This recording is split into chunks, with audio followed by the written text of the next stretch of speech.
Okay, so let's call, so we'll tell Mark we're ready. Hey, Mark, we're ready.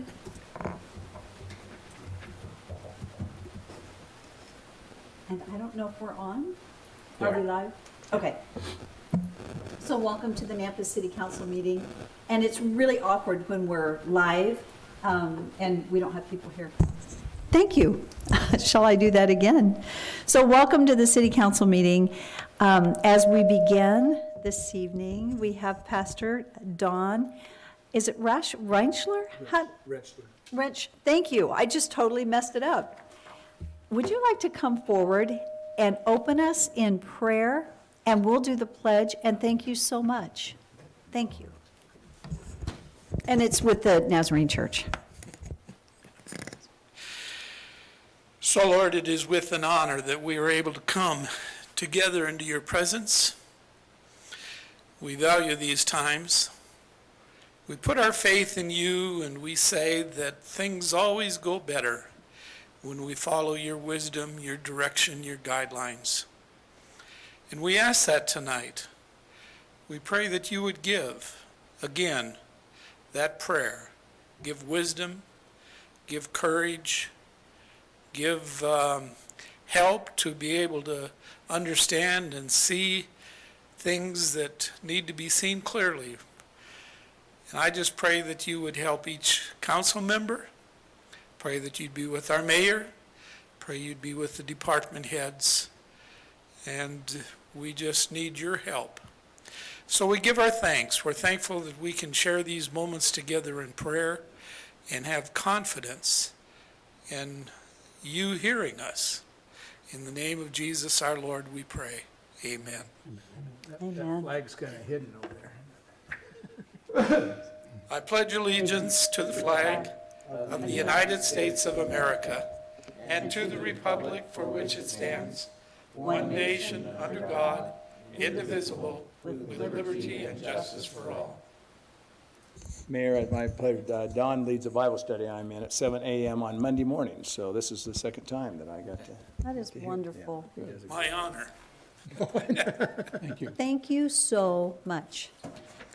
I so value our faith leaders in the community that are making such a difference. So thank you. So let's open with roll call. Here. Bruner? Here. Mucci? Here. Levi? Haverfield? Here. Bauer? Here. Okay, thank you. So as we get started and ask for a motion to approve the consent agenda, I will mention that the only amendment to the agenda that will take place later is public hearing 6-1. The staff is recommending that we will continue that public hearing to a date certain of August 3rd. And so we will be dealing with that with a motion from the council during the public hearing time. But that's just an FYI that that will be continued. Other than that, I am not aware of any other changes to the agenda. Does anyone have any that they're aware of? Okay, seeing none, I would stand for a motion to approve the consent agenda as stated. So moved. Second. Thank you. And Debbie, did you catch that that was Councilman Haverfield and Councilman Bauer was the second? Yes. Thank you. Okay, roll call. Rodriguez? Yes. Bruner? Yes. Mucci? Yes. Levi? Bauer? Yes. Haverfield? Yes. Thank you. The next item on the agenda are proclamations, and we do not have any proclamations this evening. And then we'll move to the next item on the agenda, which is Nampa residents wanting to speak on an agenda or non-agenda item. To my knowledge, we do not have anyone signed up to speak. Thank you so much, Rodney, on this evening at all. So we will move to COVID updates. And I'm not sure what to do with the ring that I'm getting, other than just keep going. It's just the bouncing back and forth, probably. So, on the COVID update, I see Chief Carpenter here. You know what I think we'll do? Let's start with Chief Carpenter giving us an update from your meetings. If you can give us an idea where our numbers are today, what you're hearing. Needless to say, we've had a considerable increase in COVID cases. We've had a lot of communication come into our office. But I think we'll start with Kirk, and then we'll talk about the communication that we've had in our office. We can discuss. And then Darren, if there's anything you need to mention, you might provide just a real quick update on the rec center baseball tournaments, what we've been doing as far as that goes, in just a little bit. So Kirk, thank you. You bet. Mayor, Council, thank you for letting me take a couple minutes here real quick. Can everybody hear me okay? Because I know from this side, there is quite the ring from the council chambers, but I can see a couple nods out there that you can hear me okay. All right. Yes, it was unfortunately a busy weekend for Canyon County when it comes to COVID cases. We did see between 350 and 400 new cases over the 4th of July weekend. Although we'd like to say it was good news from Southwest District Health on a report today, there was only 10 new cases in Nampa reported today. In speaking with Dr. Zog, she does believe that that's just because of the backlog at the testing facilities, and they most likely didn't work at all on the holiday. So she would expect that our case load would go back up to what we've been seeing over the past week, which represents about a third of what's happening in Canyon County. In most cases, we're averaging just under 70 new cases a day in Nampa, and that's been for the past week. So we can see that's a significant change from the past months that we've experienced. We are watching as several communities around us are experiencing large employee quarantines, most of which are caused by a lack of masks in the workplace, or large family gatherings seem to be the majority of the transmission of COVID, or at least employees getting exposed to the COVID virus. We also seen a new trend in quarantining across the valley, in that because of the caseload that's happening right now in the backup at the state laboratories and the different laboratories that are testing, test results can sometimes now take up to 10 days, where for a while there we were used to seeing them 24 to 48 hours. So with a 10-day test turnaround, we're seeing a lot of people just get the 2-week quarantine right off the bat, and in attempts to really keep the virus at bay. So no longer are right now we don't see the standard practice that Nampa has been practicing, and I think that we want to continue to practice, is if we have an exposure of someone that's not been tested positive, but just an exposure, that we have a time frame that we've been meeting with our employees, and then letting them come back to work, not quarantining for 14 days. So we're working with Southwest District Health right now on clarifying our verbiage. In fact, HR and myself and Kristen Pudlow have a plan to meet tomorrow and really get some good direction out to our employees on what the city of Nampa is doing and what's the recommendation from CDC, and the differences between the first responder quarantines versus general employee or general community quarantines. So we are seeing draft ordinances for mask wearing in communities coming forward for people to share. We are also seeing that the backlog on testing is significant. So as everybody knows, we're watching as our neighbor in Boise and Ada County went backwards to phase 3. I can tell you just in general in the Canyon County, the feeling I get, and I guess this would be my personal feeling, is there is no intention on Canyon County going backwards to phase 3. We really are pushing for our communities to be self-aware of what it takes to be safe yourself. So we continue to give out the guidance of washing your hands often, stay at home if you're sick. And we know that wearing of a face covering adds to the protection of transmitting any virus or any disease. So knowing that we're not trying to stop, we know that this virus is large enough that we not necessarily stop it. We are trying to slow it to where we don't overwhelm the system, which is what the goal was. So Face coverings are encouraged. I know Southwest District Health is not going to go against any community that mandates masks.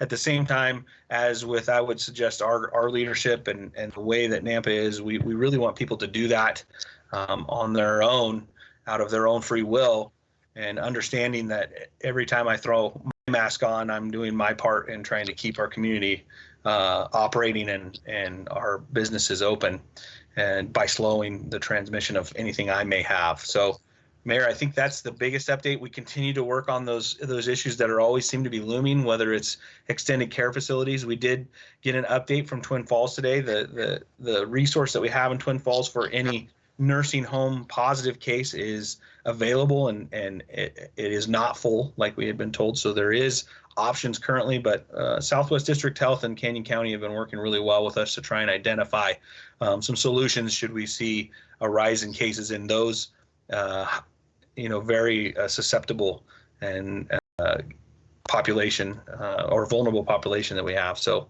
thank goodness for Kristen Pudlow. She is an amazing information gatherer. I don't know exactly what I would do, and I would think that maybe Jamie and Doug would echo what I'm saying is I appreciate the mayor and council making that decision, because honestly I don't know what I would have be doing right now if Kristen Pudlow wasn't helping. So so I appreciate the investment in her. So I'll stand for any questions that you may have, Mayor or Council. Go ahead. Mayor. Okay, so we'll go with Jean and then we'll come.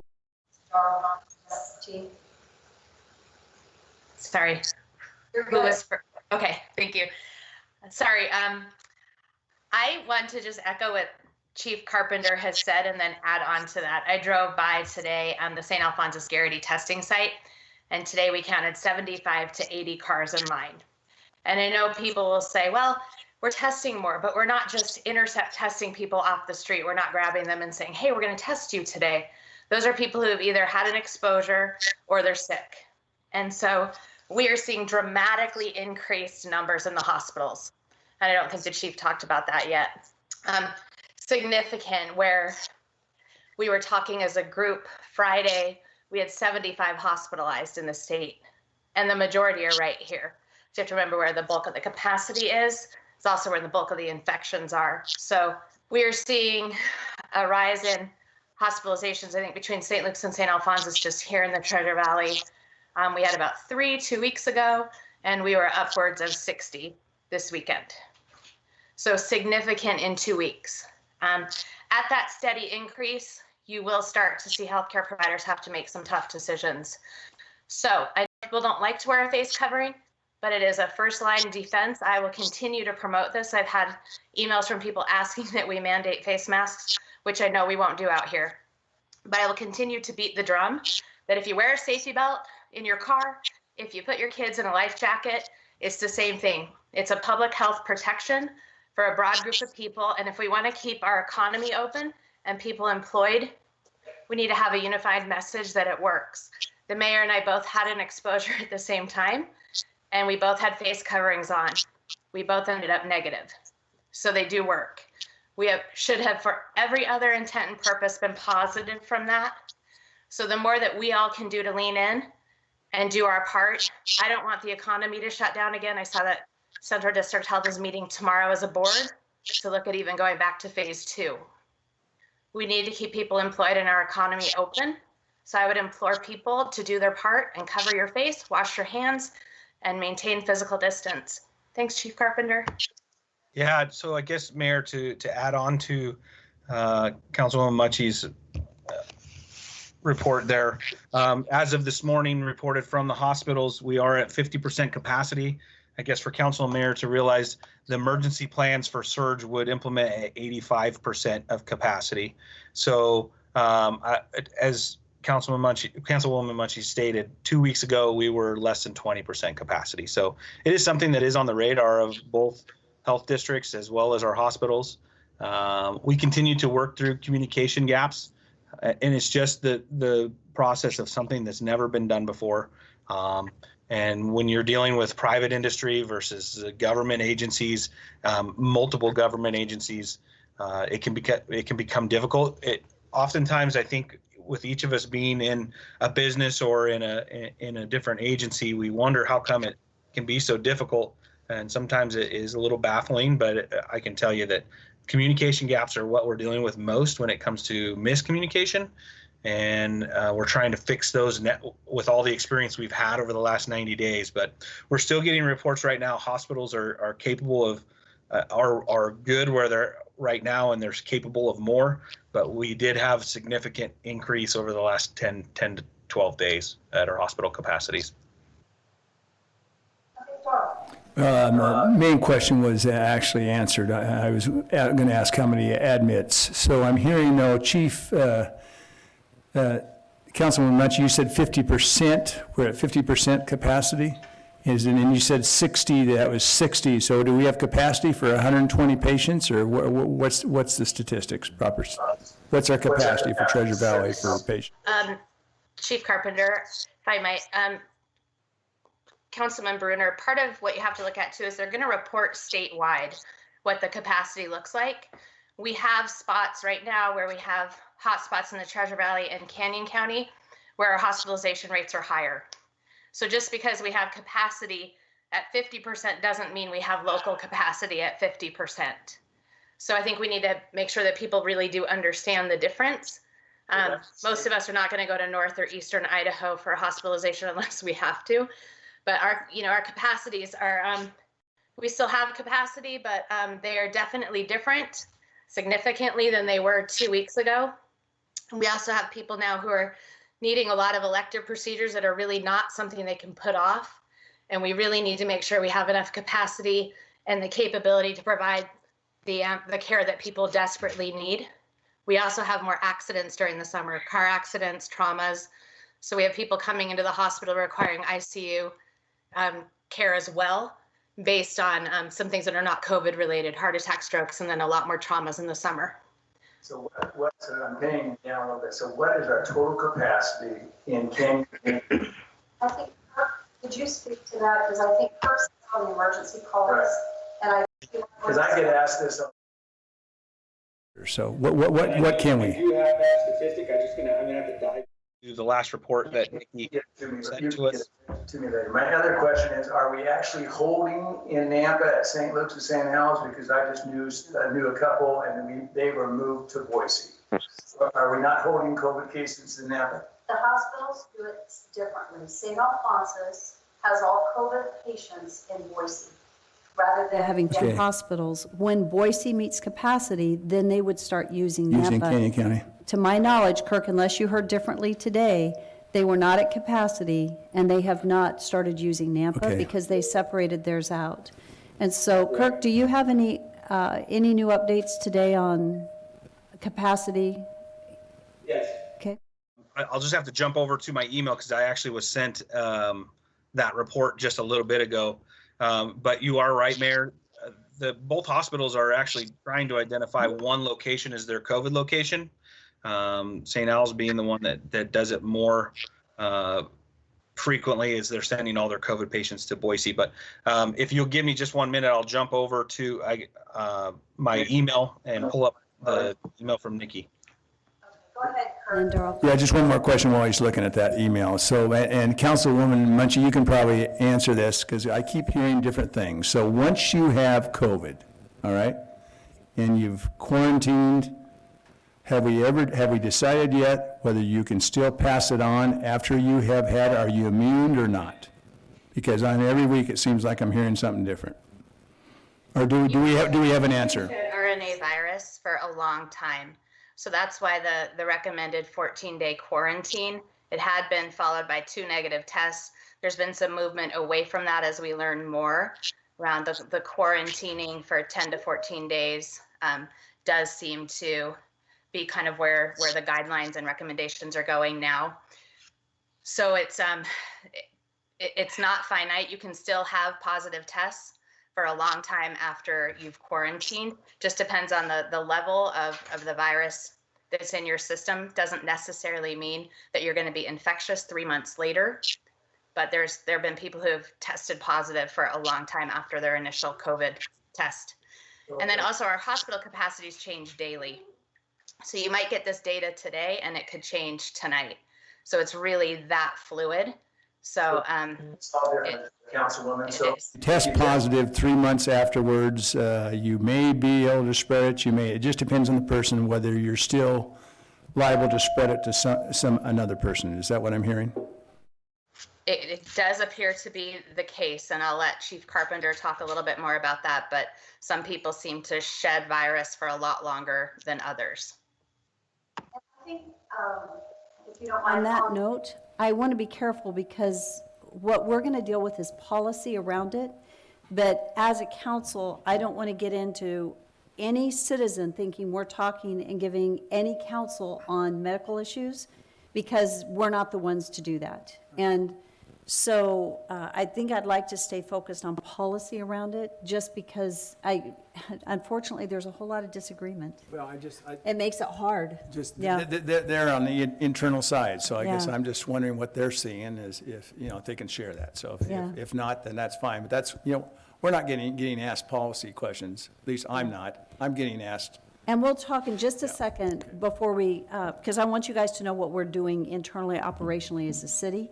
I just want to make sure the citizens understand that what they're hearing, whether it be from Kirk or from Jean tonight on that, isn't the official health, right? So it doesn't. They put- all know I have no Yeah. MD status, so. Mayor Kling, Yeah. just Yes. just for clarification purposes for the council, this isn't an action item, this is just information. Discussion. Mhm. Correct. Thank you. Mayor Kling, if I Yes. could. This is just a request, Kirk.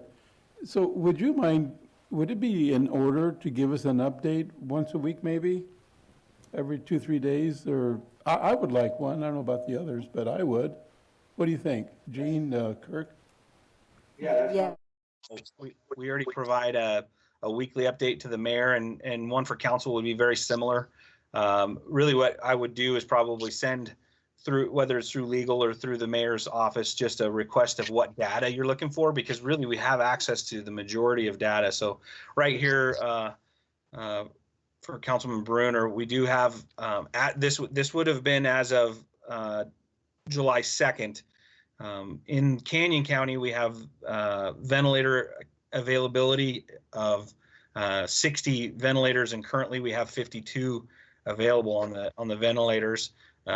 We don't, surprisingly, we don't have the amount of ICU beds that people would believe in Canyon County, but currently it looks like we have 25 ICU beds available in Canyon County. And remember, that's kind of a group from all hospitals. So for hospital capacities, it looks like, this is definitely something, if council was interested in, you as an elected official, you would just need to know the very sensitive nature of the data, and the mayor would probably be the one to share it with you rather than me. There is some HIPAA protected information that elected officials can see, especially during times of emergency. And I will tell you, the Southwest District Health is working even more so to narrow that data down to Nampa specific, like Dr. Zog calling me this afternoon and stating that we had 10 new cases. And I can tell you, like in the report I'm looking at right now, I can give you how many current cases are active in Nampa, which it looks like it's just over 500 in Nampa specific cases. So of the just over 1,000 cases that Nampa has had, we've had almost 400 that have rehabilitated or recovered, and so now we're looking in between 500 and 600 that are actively in Nampa currently.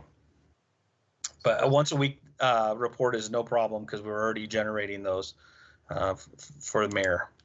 For a second time. So we'll get back to you and provide that to you. I believe we've been tracking around 140 cases a day the last several days. Today's Southwest District Health report shows a total of 1,265, and this is online for everybody, 81 probable cases, with total cases in Canyon County at 1,346. Today, I don't know, and our deaths have not changed from 6, which is huge. That's wonderful. So the reason this is on the agenda, and I was asked specifically not to put it on as an action item, but it's very important that we talk about this. I got a call, well, I'll just read an email that I received. that was from a local, I'm sorry, I'm having to find it, from a local business leader that says, Mayor Kling, I know you have a very difficult decision to make, but I think it's time. Our community is not taking this situation seriously enough. One of the stores that they were at that morning, maybe 25% of the people were in masks. So disappointing. This person said they have an employee that tested positive who spent a day working side by side by another employee, but they both had masks on, so they had 0 transmission. And this question is saying, please be brave enough to make the right call. Mandate masks in all public places. Own it. This will save lives. We received about 40 calls between last Thursday and yesterday, and actually more than that, that we weren't there to answer the phone over the weekend on the holiday, that didn't leave messages. We have some people that are irate. I'm getting the calls in my office. They're very angry that we're not taking action, yet I understand. So the people that called, just so you guys know, it's between calls and emails, and basically 30 are pro-mask, 7 are anti-mask, and 3 were just calling to say, I think, good job. So it makes it really hard. And so what I just want to say publicly is this particular issue is so divisive. People feel so strongly on both sides, and I understand that. I don't know how to get our citizens to wear masks. This is like a law, right? If people would obey the law, we wouldn't need laws, right? Wouldn't that be nice? Week says, please, out of respect for others, when you're within 6 feet, wear a mask, because we don't know when we've got it, and then we expose. We had a couple citizens that different ones that have come through. When they expose our employees, then we have employees out. We've dealt with more quarantine in the last week than we did the entire time that we were under phase 1 and 2 previously. So just so you know, what we're doing internally is it's the same policy as far as wearing masks. The other thing that we're doing, that we're talking about, and I wanted to bring this up before council tonight, I think we're going to go back to closing our development services building for the next 30 days, because we're getting short-staffed. Because I've asked our employees to go back to rotation. Some need to work from home again, just so that we are not down an entire department, because all it takes is one person coming in and we've lost a whole department. So we're going back to working from home, rotating staff. Development services, I asked our leaders of planning and zoning, the building department, Tom Points is out on vacation this week, so Jeff Barnes, how they felt, and the recommendation is to take the next 30 days and go ahead and go back to no in-person visits, do everything online as we did before, and then they'll make special appointments if they need to, just to ensure. I think we do need to go back to requiring anybody that walks in the building, we have masks for them. They have to wear a mask if they come in the building, because it's exposing our employees. And then I'm dealing with employees that are out. And we've had so many right now that cannot work because of exposures. So I wish we could get people to please wear their masks. We need to. Yeah. And I understand the whole political thing, but I would have been exposed 2 weeks ago if I hadn't had a mask on. And I am so thankful that I wore a mask, the other people wore masks, and the person that didn't know they had it, that came down with a fever within 12 hours after that, I would have been exposed, but I wasn't, because we both had masks, we both distanced, we didn't touch anything, we did all the right stuff, so we were good.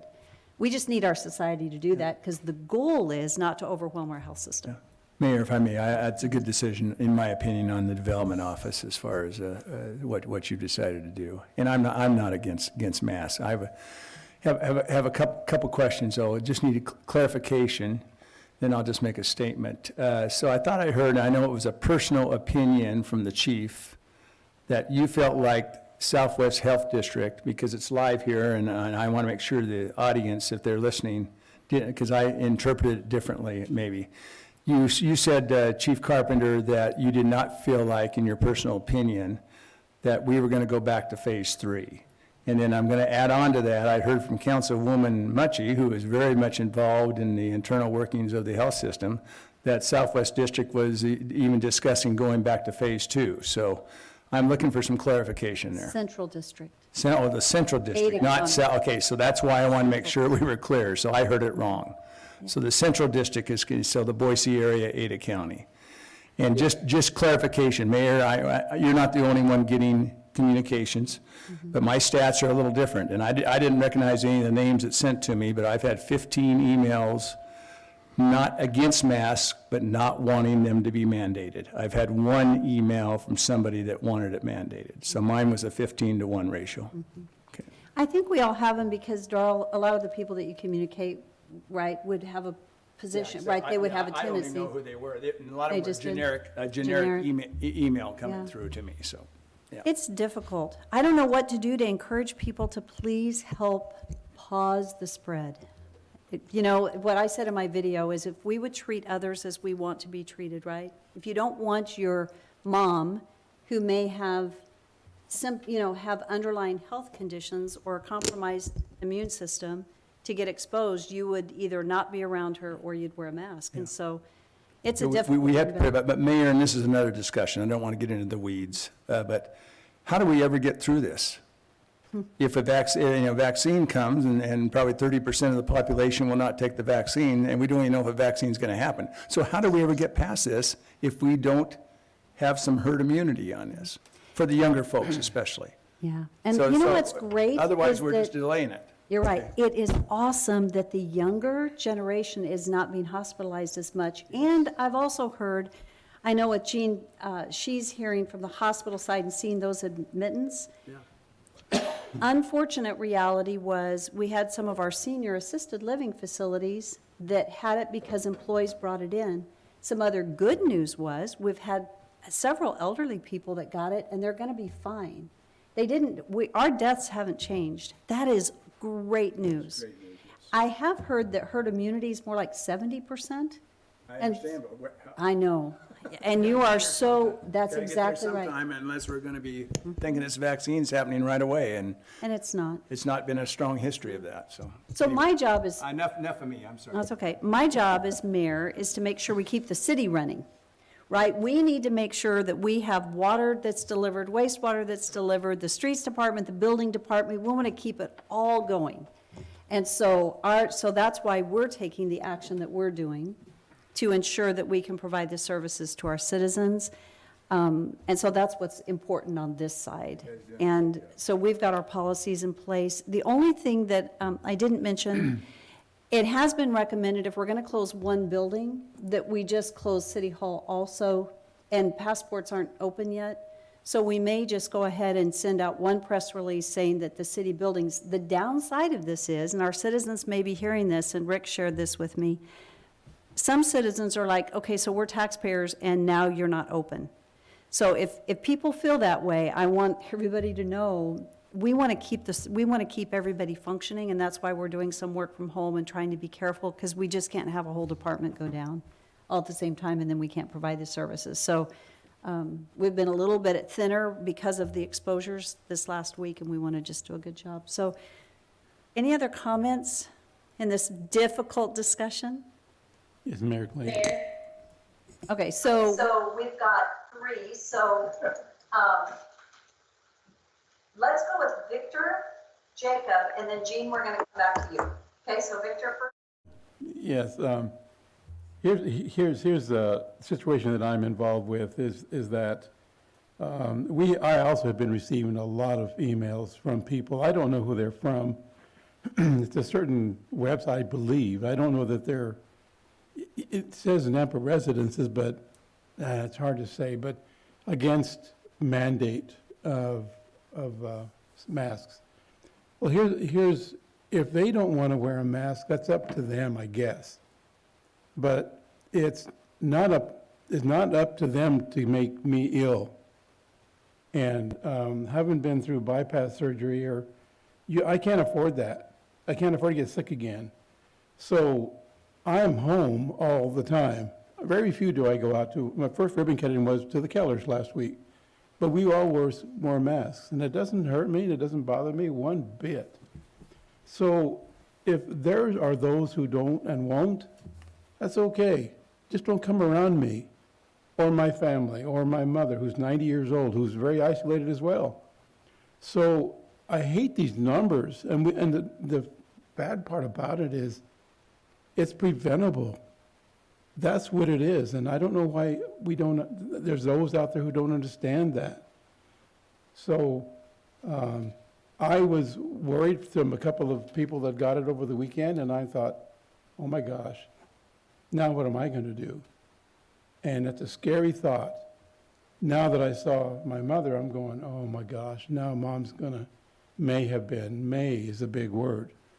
So we are very, very proactive with this. So I just want people to understand that it doesn't take you more than a second to put it on and a second to take it off. Be thoughtful of others. And that's what my message is. I don't know that I'd ever go mandate, but boy, this is terrible. We've got to continue our city work here, and by doing those who don't want to do this, it's absurd. It's crazy.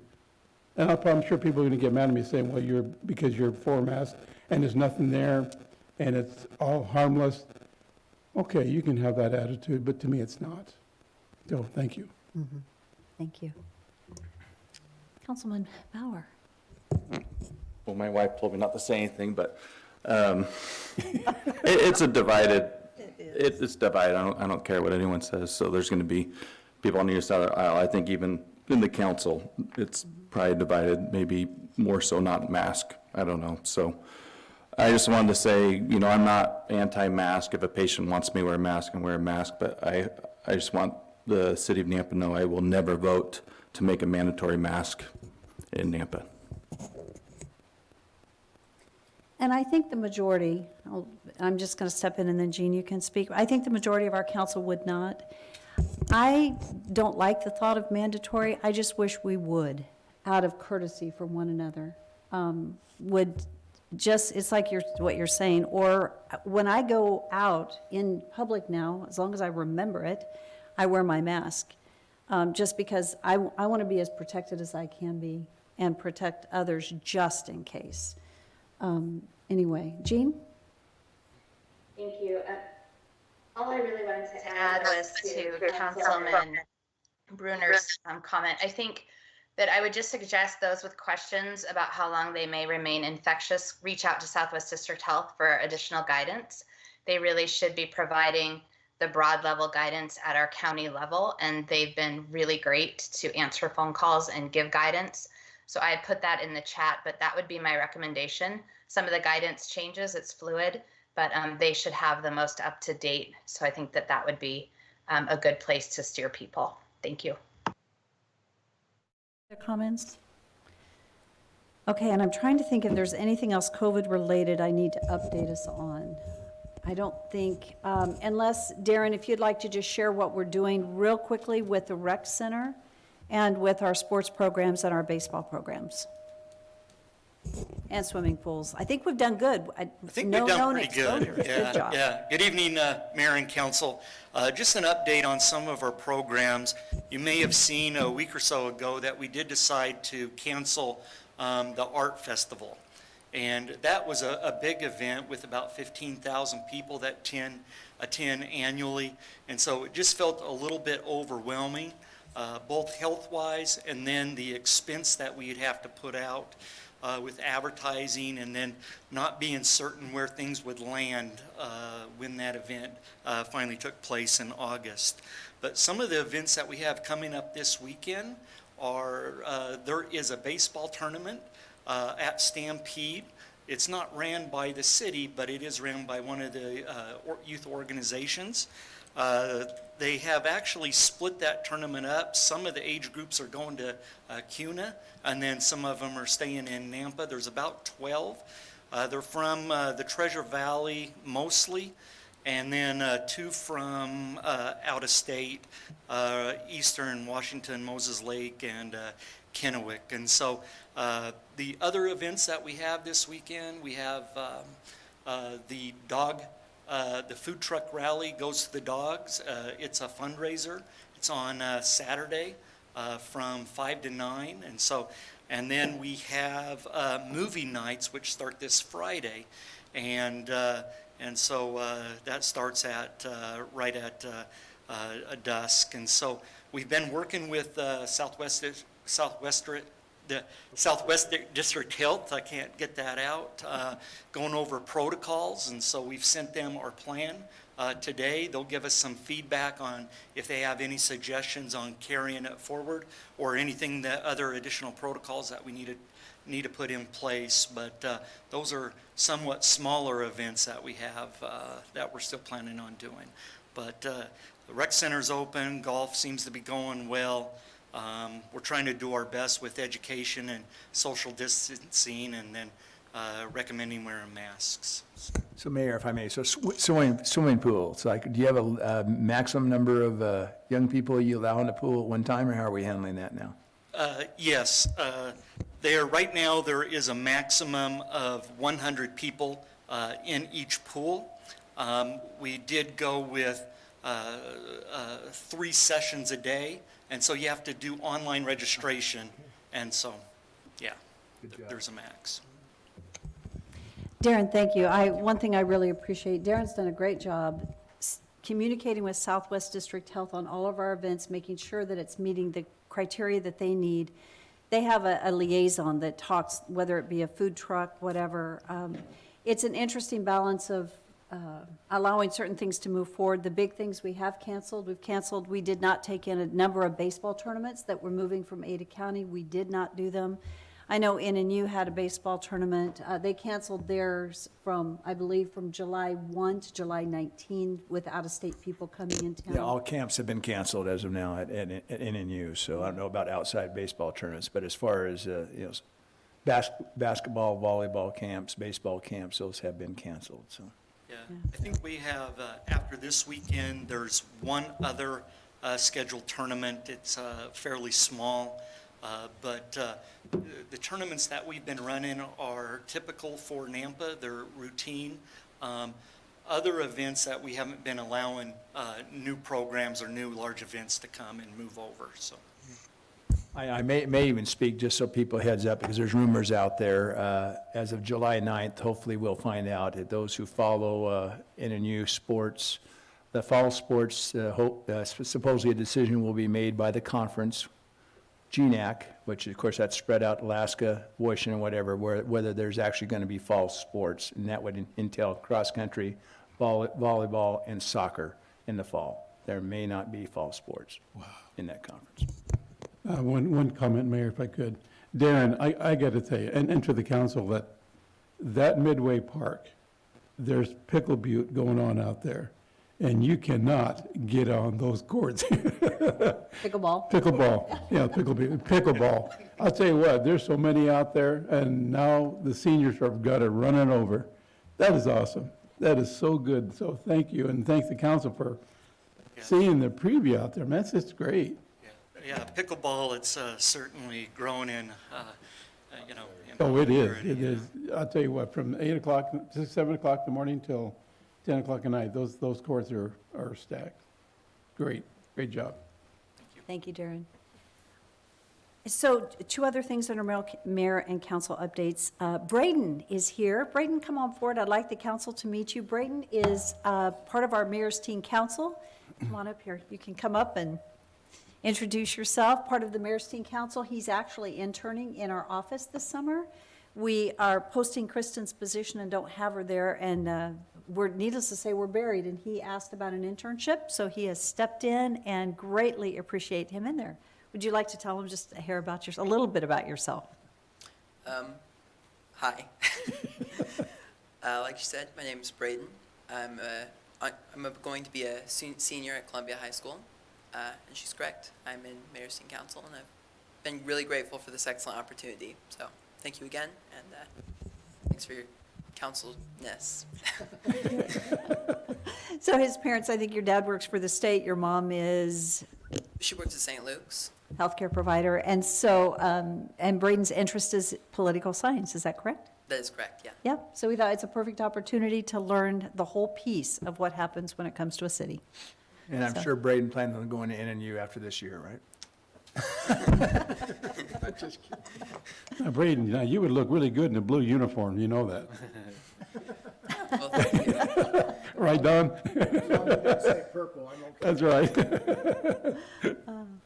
Thank Thank you. you. Thank you. Just one last mention. I don't think we were too, I hope I didn't miss a proclamation for the Stampede. As we all know, the Snake River Stampede should have been a parade this coming Saturday, and then the next week was the rodeo, which isn't taking place. I still think that we should actually dress Western and encourage our community to honor the rodeo and dress Western, and we may do that at the city to where it's going to be Western Attire Week, and we could all do that in our place of business and just be mindful that we're missing it this year and we want it back. I like that. So, yeah, I think it'd be fun. Yeah. Get out our jeans and cowboy boots. So, council, do you have any comments before we move on? Okay, that took a long time. There are no agency or commission reports, no staff communications, so let's go to new business and see what we can get done. Actually, let's see, this one may not be too bad. Item 5.1 is an action item. This is contingent upon the Department of Housing and Urban Renewal's approval of the 2019 action plan and final review of the City of Nampa legal representative. City Council authorizes Mayor Kling to sign the CDBG agreements for the 5 subrecipients. So move. Second. It's been moved and there you go, Matt. It's been moved and seconded. Debbie, did you get that? It was Darrell and Randy, first and second? Victor. Oh, Victor, I'm sorry. All I'm right. sorry, thank you. Boy, that didn't help, did it? I'll speak up. Okay.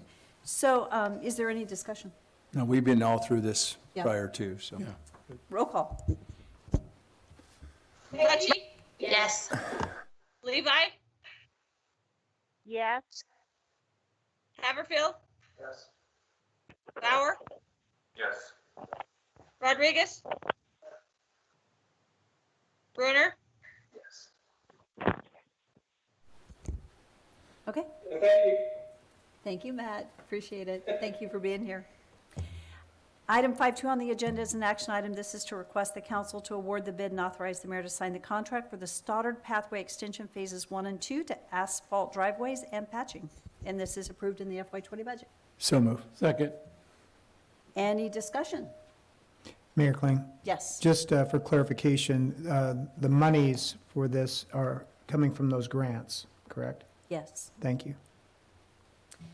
Roll call. Mucci, Yes. Levi, Haverfield, Yes. Bauer, Yes. Rodriguez, Yes. Brunner. On the agenda is an action item. This is to request the council to award the quote and authorize the mayor to sign the contract for the Orchard Avenue Pedestrian Improvements Project with Hess Construction. This is approved in the FY20 budget. So moved. Second. Gene gets that one. You got it in there. Yeah. It's been moved and seconded. Is there any discussion? Roll call. Rodriguez, Yes. Brunner, Yes. Levi, Yes. Bauer, Yes. Mucci, Yes. Haverfield, Yes. Item 5.4 on the agenda. This is an action item to award the bid and authorize the mayor to sign the contract for the Orchard Avenue and Elijah Drain Culvert Replacement Project. This is to Granite Excavation in the amount of $327,396, and this was approved in the FY20 budget. So move. Second. Any discussion? Roll Who call. was the second? Haverfield. Thank you. Okay, roll call. Rodriguez, Yes. Mucci, Yes. Levi, Bauer, Haverfield, Yes. Brunner. Yes. Item 5.5 is an action item for the Nampa Parks and Recreation to request City Council to authorize and grant BID relief to CRC for the construction bid submitted for Brant Park Phase 2 project. Thank you. Mayor Kling, all this is the bidder, his number, he made an error on it. So his bid security is what he's asking for relief from. So it's pretty straightforward practice. There's no court in the land that will have somebody go bankrupt because they had a bad bid. So anyway, he's just asking to have relief from that, way I understood this. So I'll make the motion. And I'll second it, if I may, though, discussion. So just curiosity, legally, if we had not been kind enough to question his bid, what, could he have pulled out anyway? Mayor, Councilman Brunner, the answer is yes. Okay. There's a statutory criteria for relief from an erroneous bid, and they clearly meet those statutory Okay. criteria. I figured that, but still, I appreciate whoever informed them of that, so, thank you. As an example, Greenhurst Elementary, when we designed that facility, the low bidder was off by $1 million. I mean, so there's no way. It's a $3 million project. So this was the architect? No, this was the contractor. The architect was a good guy. Anyway, the Is motion there was made. any further discussion? Roll call. Rodriguez, Yes. Mucci, Yes. Levi, Bauer, Yes. Brunner, Yes. Haverfield. Yes. Item 5.6 on the agenda is a request to authorize signature of the mayor to sign and award a contract to Diamond Contractors in the amount of $1,399,875 for the construction of the Brant Park Phase 2. And it's in the budget. And Darren, this is impact fees, correct? So moved. Second. Any discussion? Other than it's exciting to see some of these projects move forward. Okay, roll call. Rodriguez, Yes. Mucci, Yes. Levi, Yes. Bauer, Yes. Haverfield, Yes. Brunner. Yes. So that concludes our new business items, and following our public hearings, we will move into unfinished business. So at this time, it is 7 o'clock, and we will move over to public hearings. Our first public hearing is the 6-1 on the agenda, and this is the one that staff is recommending continuing the public hearing until date certain of August 3rd. So I would like to officially open the public hearing and ask for a motion to continue this until date certain of August 3rd. So moved. Second. It's been moved and seconded. Any discussion? Roll call? Rodriguez, He stepped out. stepped out. Mucci, Yes. Levi, Yes. Bauer, Yes. Haverfield, pardon me, Brunner, Yes. Haverfield.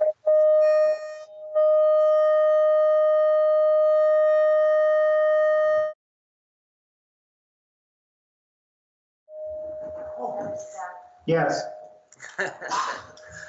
This seems like when she announces Councilman Haverfield's name is when that happens.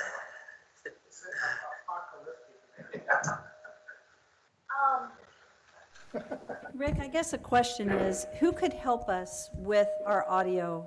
Is Mark downstairs to where someone could help us? Would you please? I would appreciate that, thank you. Feedback, not a lot, my feedback would be. Could you just grab Mark real quickly, if you could, thank you. So, we will go ahead and move forward with, attempt this, with action item 6.2. This is a zoning map amendment.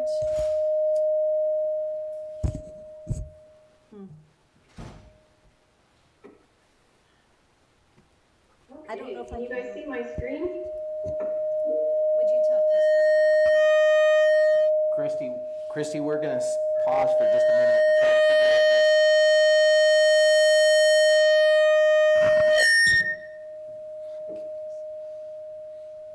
this. Good thing I have young grandkids. I'm used to these noises.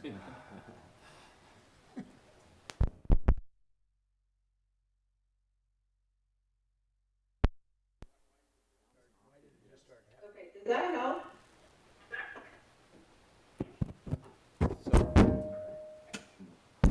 I think Wasn't me. it's whenever we speak up, Christy. So can we say something and decide if it's one of ours mics? It's not mine, right? I think the mic was set at max in there, and so I think I've turned it down, and so hopefully it'll work. Okay, they can hear us then? Well, it's auditorium mic, and I think the auditorium mic was turned too hot. So I've turned it down, and it appears to have taken care of it. Okay. I think we fixed it. Figure it out, because I know there's a lot of meeting left. So I think really high. Mayor, turn the volume down on the mic. the mic in that room, it was the auditorium mics, were turned up to almost over 3/4 of the way. I turned them down, and we're not getting the feedback now. So I think that solved it. They were set too high. Good job, Mayor. That's the first time where you figure it out. You're due for a raise. Yeah. And it's actually easier to hear you as well. Oh, So It thank you stopped for the doing whole that. reverb going on. cool. Take the day off, Mayor. Well, I learned something new just now. It's a totally new thing. Okay, so now let's move to item 6.2 on the agenda. Action item, zoning map amendment from single-family residential planned unit development to single-family residential at 6,000 square feet at 1400 West Roosevelt Avenue, northwest of the West Roosevelt Avenue and south boundary. This is, I'm not going to read the whole thing, for Katie Deal. And so I think we'll go through it with staff. And so, actually, is our applicant here? Who's our applicant this evening? I think I saw Katie. Is Katie online? I'm here. There you go. Can you hear me? Yes, we can, Katie. Thank you for joining us online. So go ahead and present. Does she need to share a screen, or how are we doing? How's Katie doing her presentation? I think we've got the map up on the screen right now of where she's gonna be discussing. Okay, Is Christy gonna speak first, or did you want me to go? Katie, we would like you to go as the applicant. Thank you. Okay. At this point, we're just looking to clean everything up, so that's what we're trying to accomplish with the rezone, is to just clean everything up. To my understanding, it's kind of an odd way that it's zoned as is, so that's really all we're trying to accomplish at this point.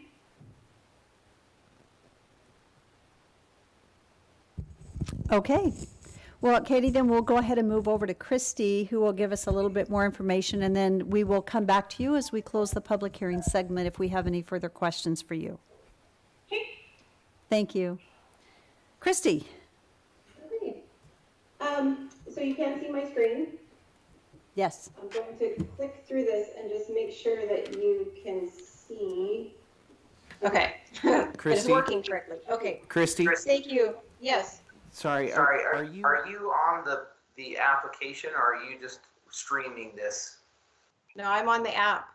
Okay, we're seeing your little, the bar on the bottom. I don't know if Okay. there's I don't know how to fix that because I'm not seeing what you're seeing. Bring up our packet, of course, it's not there. If you're hovering over that bar at all with your mouse cursor, it'll remain on the screen. So see if Okay. Is it gone? not yet.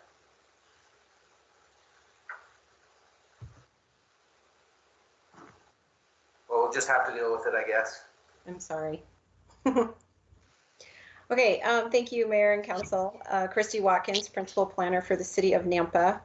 The action required from you tonight is approval of zoning map amendment from RS6 PUD to RS6 to facilitate the previous approval of a single-family residential attached townhome development known as Meadowlark Place.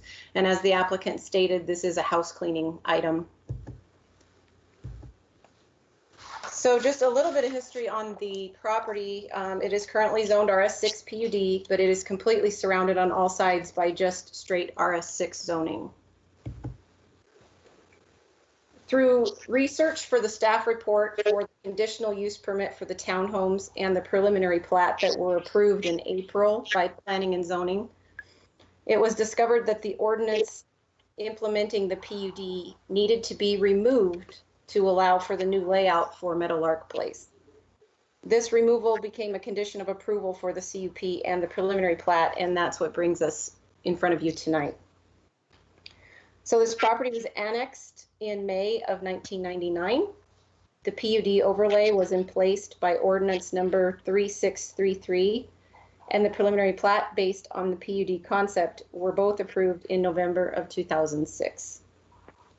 The PUD code states that if the applicant fails to apply for final approval of development plans within 2 years, the preliminary development plan expires.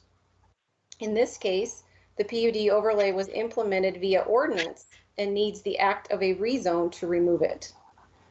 And just a little bit of information for you guys, as we go forward with planned unit developments, we will be treating those similar to a conditional use permit, where it will go to planning and zoning for approval and will expire after 2 years and will not be implemented via ordinance, so we won't have to continue to go through the long rezone process to fix that problem. So the findings of fact in this case show that the property is within the city limits and is zoned RS6 PUD, and they're requesting RS6. The rezone of the subject property to RS6 is reasonably necessary in order to allow the applicant to use the property as they have previously proposed and have been approved for. The rezone of the subject property to RS6 is in the interest of the property owner and conforms to the adopted comprehensive plan designation of medium density residential. The conditional use permit and preliminary plat approved on April 28 set conditions for improvements to the property that remove the need for the requirements of the planned unit development that was approved in November, but has since expired according to our code. This action is required to remove the PUD overlay that was in place on the property via ordinance 3633 in November of 2006. So there was a little bit of public input on this and agency input. We got the standard conditions from the building department, the standard conditions from the engineering division, which basically refers back to the application for the CUP and the preliminary plat that were approved in April. The public input that we got really is in reference to the plat, not necessarily in reference to this house cleaning item. So you had that piece of documentation in your staff report to read through. So should the council choose to approve the rezone, staff recommends the conditions which are listed in the staff report and reflect the same conditions that were applied to the previous approvals. So again, the action required from you this evening is approval of the RS6 PUD to RS6 to facilitate the previous approval of the 12 two-unit single-family residential attached townhome lots within the development known as Meadowlark Place. I will stand for any questions. Christie, can you hear me? Yes. Did you say 12 residential lots? Yeah. So actually 12 structures. It's 24 dwelling units, so it'd be 24 lots. 24 lots. So the preliminary plat that I'm looking at for Meadow Place. Vision, I counted 17 lots. So, Well, they have to have some common area in there for drainage. okay, so which are the Which are common? the common area lots? Oh, let's see if we can pick those out. Well, so the lot at the very north section that's kind of under that hump, that's actually a single family home. So that is already there. That will remain. Lot 7, which is kind of that funky triangular shaped one, I believe is also a single family lot. And then you've got a common lot on the west side on the south end, which is that big rectangle. And then I think that the landscaping areas on the edges of Boundary and fronting Midland are common area also.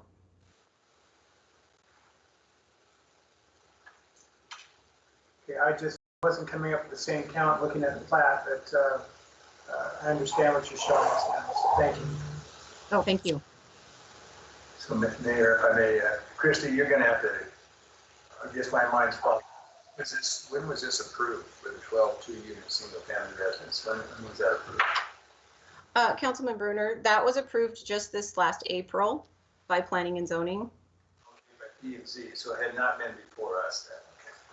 No, preliminary plats and conditional use permits only go before Planning and Zoning.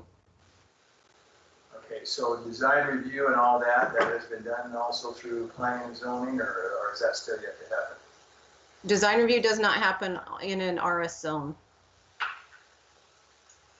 Okay, so we do, as a council, I know this discussion, this is for ongoing, it's something that's not been quite clear with me or that I approve of. So we do not know what these units are going to look like, whether they have garages. Okay, was that in our packet? No, because it isn't actually part of the approval that's coming before you tonight for the townhomes. It's just to remove the PUD on it, but I put these up here just so that you could see. This is wonderful, okay. So Okay. you answered my question. Thank you so very much. You're welcome. Are there any other questions for Christy before we move into public hearing?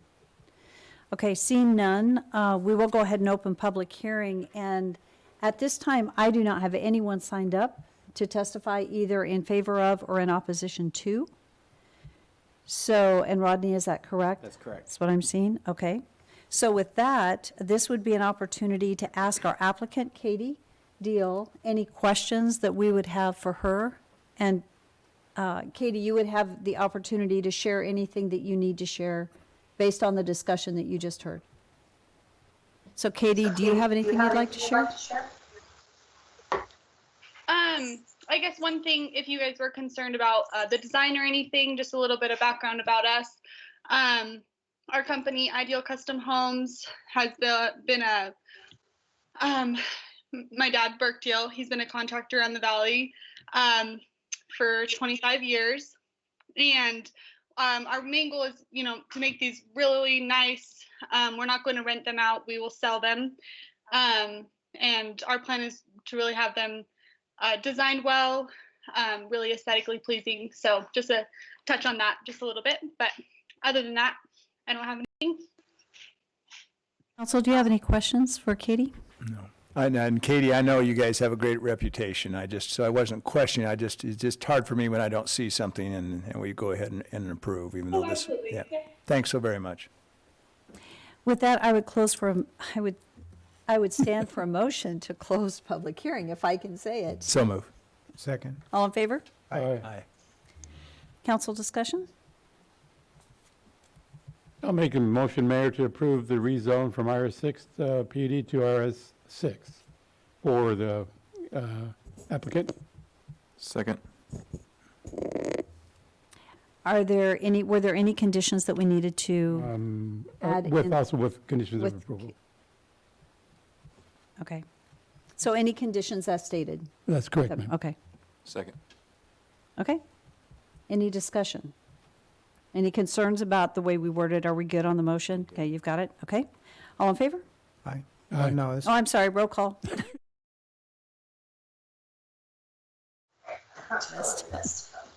catch recommended. Did you say Brenner? I said Brenner. I did. Mucci? Yes. Levi? Haverfield? Yes. Bauer? Rodriguez? Yes. Okay. Thank you, Katie. Okay, we're going to move on to action item 6.3 on the agenda. This is a modification of the development agreement and ordinance number 3884 from a 48-unit senior housing development to a 22-lot duplex Roosevelt Village subdivision at 1910 West Roosevelt on the north side of Roosevelt Avenue, which is approximately 0.4 of a mile east of Middleton Road. This is for Blake Wolf with Wolf Building Company. Is our applicant here? Good evening. My name is Blake Wolf. I live at 843 West Horizon Way here in Nampa. I purchased this parcel a few months ago, and it had a development agreement. First time I've done that, and understood that it just lays with the ground forever. You don't remove it. I was attracted to the parcel because of the zoning. Therefore, I don't want to do a senior housing development. That's why we're here tonight, is to modify it into a project that I would like to do. That area is almost a stone's throw from the deals, the previous project that was just up there. And it's kind of, it would be completing that side of the road of all the infill parcels. There's no direct rental type property anywhere in the Roosevelt School District. There's a lot of single family homes that could possibly be rented, but for the most part, there's no apartments in the general area. This is kind of a transition product where, yes, it could be a rental product. A lot of them will be rental products, but they'll have garages. They'll look more residential. One could buy it and live in one side and rent out the other side to their family. I think it's a good product for that area just because it does need some market rate type rental product in that area, especially for that school district or that particular school. There's nothing in that in their boundaries. Right now, I've got potential 7 pre-solds in the first phase. We're ready to go. They've already cleaned up the lot, all the old feed lot that was there from when I was a kid. They actually found a basement under the asphalt Friday with carpet on it still. Wow. So that was a nice surprise, but it's just been kind of a mess for all these years. It was a feed lot when I was a kid. We're ready to go on it as soon as we can get through all of this and then anything in the building and engineering. Right now we've got 2 products, a 2-bedroom, 2-bath, 2-car garage, and a 3-bedroom, 2-bath, 2-car garage. And it will be managed, well, not won't be managed, but it will be a subdivision, and there will be an HOA with CCRs, and because there'll be common areas, landscaping along Roosevelt and some other common lots that will need to be maintained. But each individual parcel can be owned separately. It will be its own taxable parcel. So, any questions? Mayor Kling, I do have one. Mr. Wolf, where do you anticipate the entry and exit to this new subdivision? It should be in the staff report. It's kind of a horseshoe. I kind of missed it, I think. Okay. On Roosevelt. I don't know if I could even do it justice describing it, but maybe Rodney can find it here. If you can find that out. Yeah. There is one diagram that shows one road, but I didn't see the other one. It has to be on Roosevelt, though, either way, Yeah, right? yes, it's a horseshoe. There's a east and a west entrance. Okay, so which entrance is going to be closest to Stanley Creek? Because that's where the school is. I see one that. It doesn't quite line up with Stanley Creek. It will be east of there, several hundred feet. Okay. There you well, go. There it is. Yeah, that was my concern. This one right here, right? Yeah, Stanley Creek will be on the left one, but if you go even further left by several hundred feet or west, that's where the entrance to the school is. Okay. Oh, there it is. Yeah. You can kind of see the old entrance into the old feedlot. That is approximately where that western entrance will be. That's where a road used to be, right? It was into the feedlot. Right. Yeah. Okay, because that was my main concern, is how close it was going to be to Stanley Creek, where the school crosswalk is. And so it's a good 100 feet to the east, I believe. I think it's got almost 200 feet to Yeah, the east. okay, Yes. okay, yeah. Yeah. The project wasn't large enough to trigger a traffic study, but we did have a traffic engineer look at that separation, as per Caleb Leclerc. He wanted that from a professional to see that spread to make sure we're okay. Okay. And we were fine. Yeah, okay. Well, that was one of my concerns. Thank you. So Mayor, I do have one question. Blake, I see P&Z didn't require it, but they at least didn't recommend it, I should say, but they did, it was open discussion on your front facade, brick or stone, or what are you planning to put on the front facade? I'm open to that. It does, it definitely dresses it up. And if that's a condition, that's fine. So you're okay with that? I rather than am, just a I am. painted- I agree. It does dress up the fronts. Okay, very good, thanks. Are there any further questions? Mayor Kling, just one. Blake, as far as road frontage improvements, curb gutter and sidewalk, I believe this falls into the new impact setup where the developer pays for the sidewalk all along the frontage, and then all of our impact fees go into the frontage improvements. okay. So that'd be a question for Rodney then. Thank you. Thank you so much, and you know the ropes. We'll have you back. Thank you. Okay, Rodney? All right, Mayor and Council, Rodney Ashby, Director for Planning and Zoning, for the record. You covered a lot of the issues that I was going to cover, so I'll go through this pretty quickly. The requested action before you is to change the development agreement and the concept plan that's attached to the development agreement from a senior living care facility to the 22 lot duplex subdivision containing a total of 44 dwelling units. The comprehensive plan designates this area as medium density residential, and the zoning is the RP, residential professional zoning. The surrounding land uses, currently it's vacant, as he's mentioned. To the north is the Camden Heights subdivision with RS6 zoning. To the south is the West Roosevelt Park and a single family residential property and another piece of land that's vacant, all of which are zoned RS6 zoning. And then to the east is Pebble Creek subdivision, RS6 zoning, and to the west is Camden Heights subdivision, RS6 zoning. Utilities are all available. I can go over those in detail if you're concerned, but it's pretty obvious where they're at. And access will be off of West Roosevelt. Just a quick history, annexation occurred in September with a development agreement for a business park. Then it was changed in October of 2009 to a senior living development.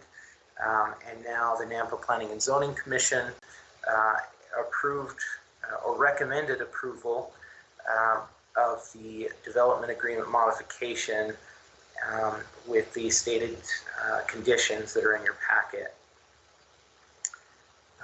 And as was mentioned, the commission discussed in a little bit of detail about the need for including brick or stonework on the front facades. I think it was just kind of an oversight in their motion that they didn't include it. So the old layout for the senior living is on the left-hand side of your screen, and on the right-hand side is the proposed development. Here are some elevations of the buildings that are proposed to be built. Again, we don't see this a lot where we have the garages as part of the duplex. You can see the layouts there. So agency correspondence, building just would require that Title IV be followed. The Nampa Parks Department stated that a sidewalk along the north edge of West Roosevelt Avenue be constructed at a minimum of 10 feet to act as a side path, as indicated in the bicycle and pedestrian master plan. And then Nampa City Engineering Division indicated that any future development of this site is subject to City of Nampa building permit plan review process. Any applicable requirements, conditions, or required inspections for the project will be generated via that process. So that'll be handled at that point. We did have some public correspondence that I wanted to highlight. Heidi Beverlin was in the Middle Creek subdivision. I put those concerns in your packet. Concerns about the type of people who will be living in these areas, the type of construction she was concerned about, and then impacts to the roadway. Very similar concerns were expressed by the next citizen that I've listed here, Laurel Buxton. Traffic congestion, concerns about property owners versus rentals, and in this case there would be no property owners that potentially no property owners that would live there. And her concerns were that there's no sense of community or neighborhood when there are rentals. And she had concerns that it may cause crime to increase because of people renting the properties.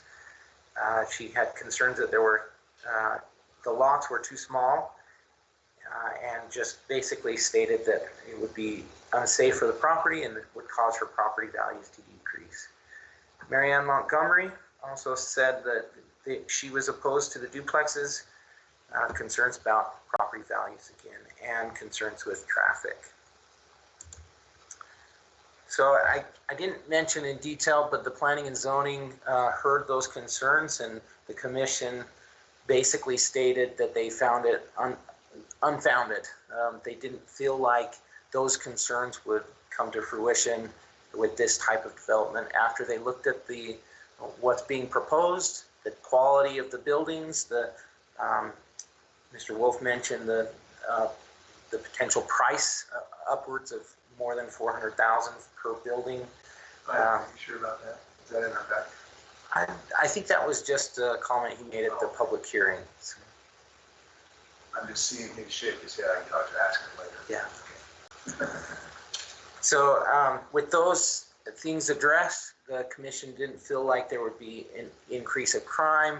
They didn't feel like the lot sizes were a concern, and they didn't feel like the quality of the development would cause any concerns with the neighborhood, especially since it's going to be covered by an HOA and the landscape being maintained. So they're just applicable regulations. There's very little in state and local code regarding development agreements and what we should base what the criteria should be for approving or denying development agreement modifications. And I would just state that it's a contract situation where both parties have to agree. And then I would encourage you to look to the comprehensive plan, future land use map for consistency with our future plans. I've stated the conditions of approval here, and I included the condition that the stone or brick be included on each building front facade. And then I would stand for questions, and the proposed motion is on the screen. Yeah, if I may. So I did not see it. I didn't miss it, but there are some residences, and I guess since you're not up here, Blake, I'll ask Rodney. There are some residences as far as kind of on the northeast section. How close are these apartments going to be to those residences as far as those back lots? So they're to the northeast, you're saying, correct?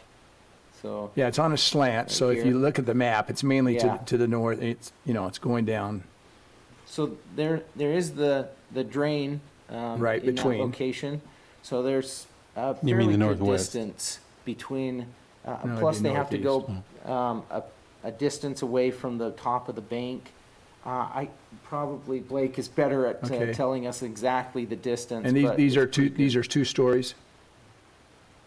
And I mean, I live in that area, so that's why I know this. I mean, those are single-story residents. Mm-hmm. I know, and I didn't see any complaint or mention of it, but when you're in a second floor bedroom or whatever, Yeah. where you can look down, that's not always real conducive for the folks Mm-hmm. behind you, so. That's why I was wondering what the distance, so when Blake comes up, we'll find out. And then I guess if there is the distance, if there's any landscaping or anything that's going to be as far as a condition of approval, so, okay, thanks. Are there any other questions? Mayor Kling. Yes. Rodney, can you speak to the Parks and Rec requirement for the sidewalk or side path? It was mentioned to be 10 feet. Is that asphalt or is that concrete? So what they've said is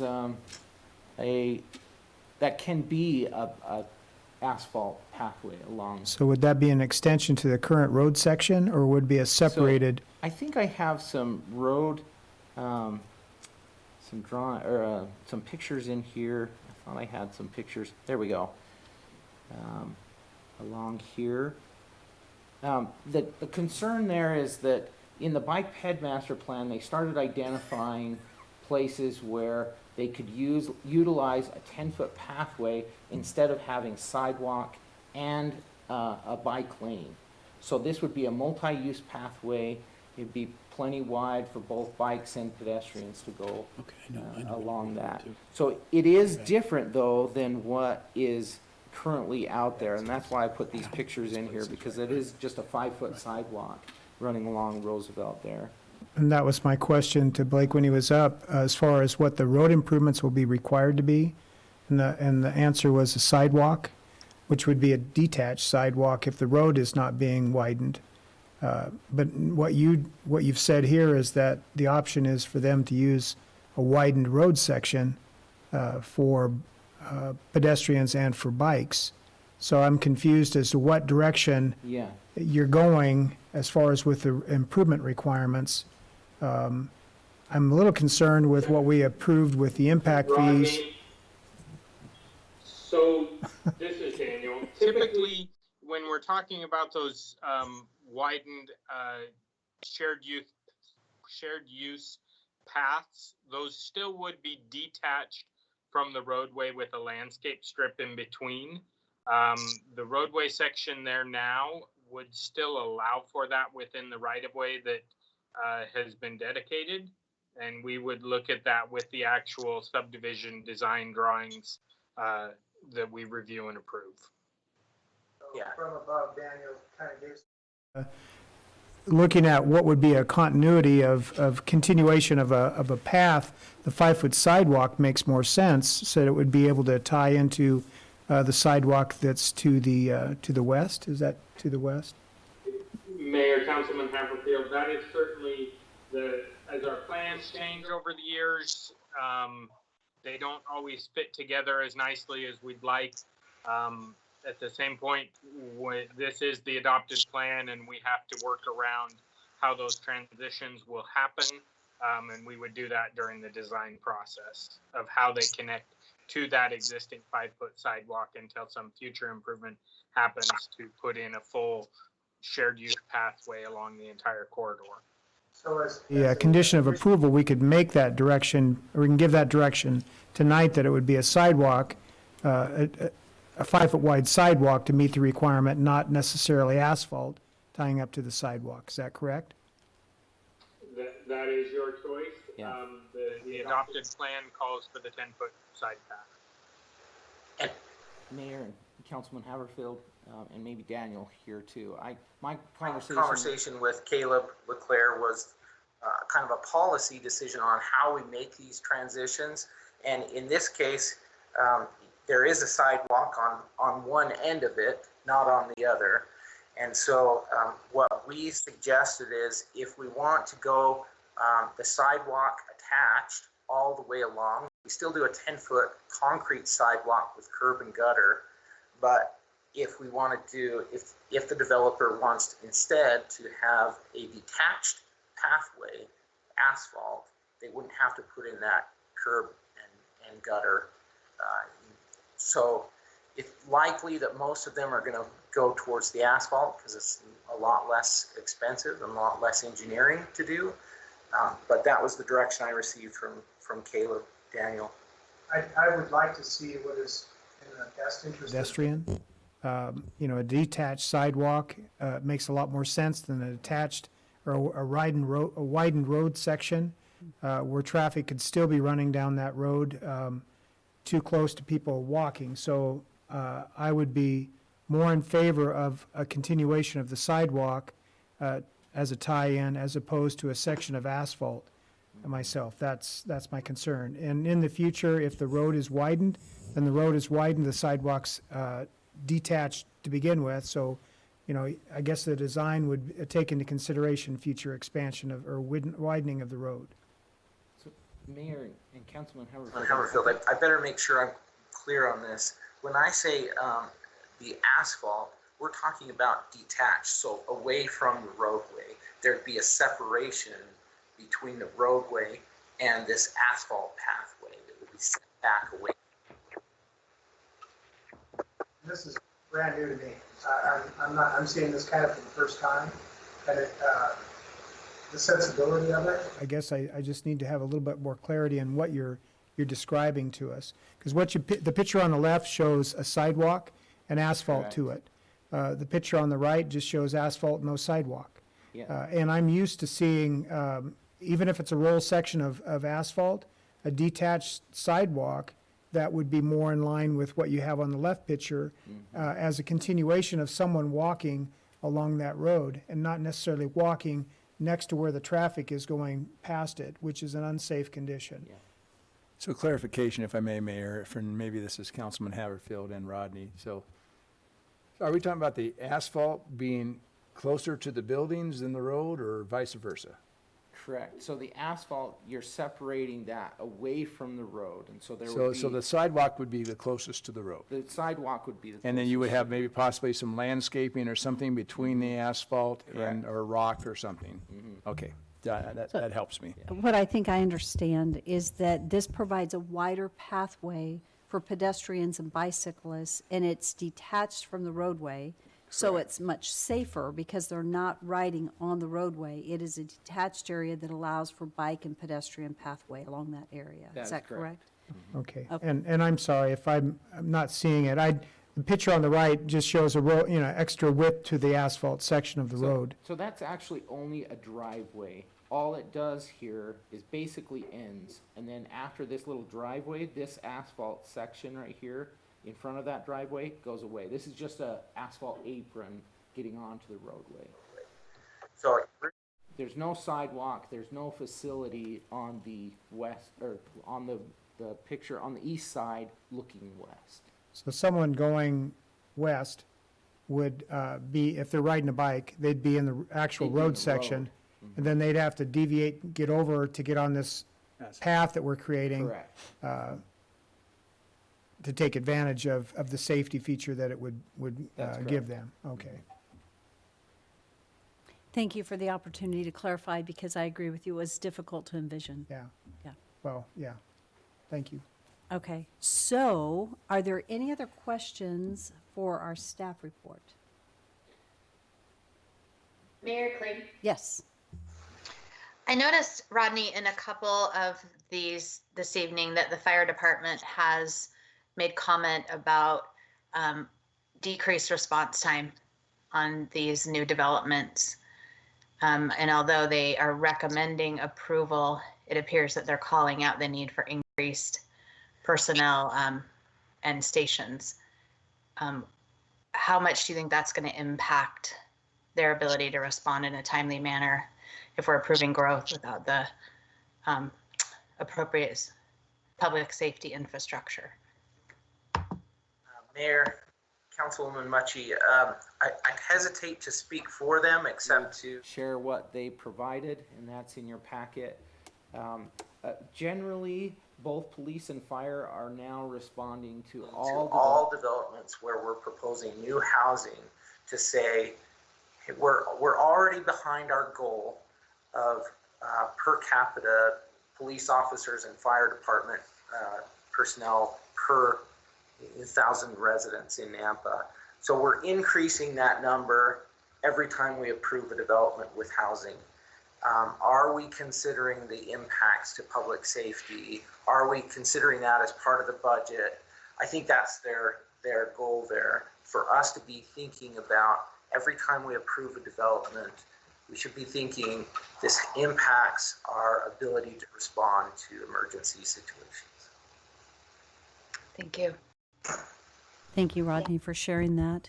I think in the future, I'm just trying to think, do you know what page that's on? I was trying to find it, and so it'd be nice to have that part of the staff report. I never saw that. Is that in the packet? That's why I wasn't able to find it. Sorry, Mayor, it's in there. It was in our packet on both this one and the following one. It looks like Chief Johnson has made, he's put some of that language in there around what it would take to have actual appropriate FTE and the response time by adding these developments respective to their ability to respond. I can try to pull up the exact page. So right now I'm on page 318 for this one. And that might be the next one. I was looking at both of them. I think That's actually the previous one. But I noted as I was reading that it's in both of them this time. Thank you very much. I appreciate that. Okay, are there any other? Mayor, if I could, one thing I'd like to point out is that both of these developments that we're talking about are currently surrounded on all sides by city development. And so they would be, in one sense, considered infill developments. Thank you. Mayor, that is positive. This is not. Oh, this is yeah. Which is exactly what we want. Amen. Thank you. So it's exactly the direction we want to go. Okay, are there any other questions related for Rodney for our staff report? Okay, if there are none, I do not see that we have anyone signed up to testify on behalf of or in opposition to. I'll let you confirm that, but as far as what I'm seeing, we did not have anyone signed up. Is that correct? I'm trying to get back to, here we go.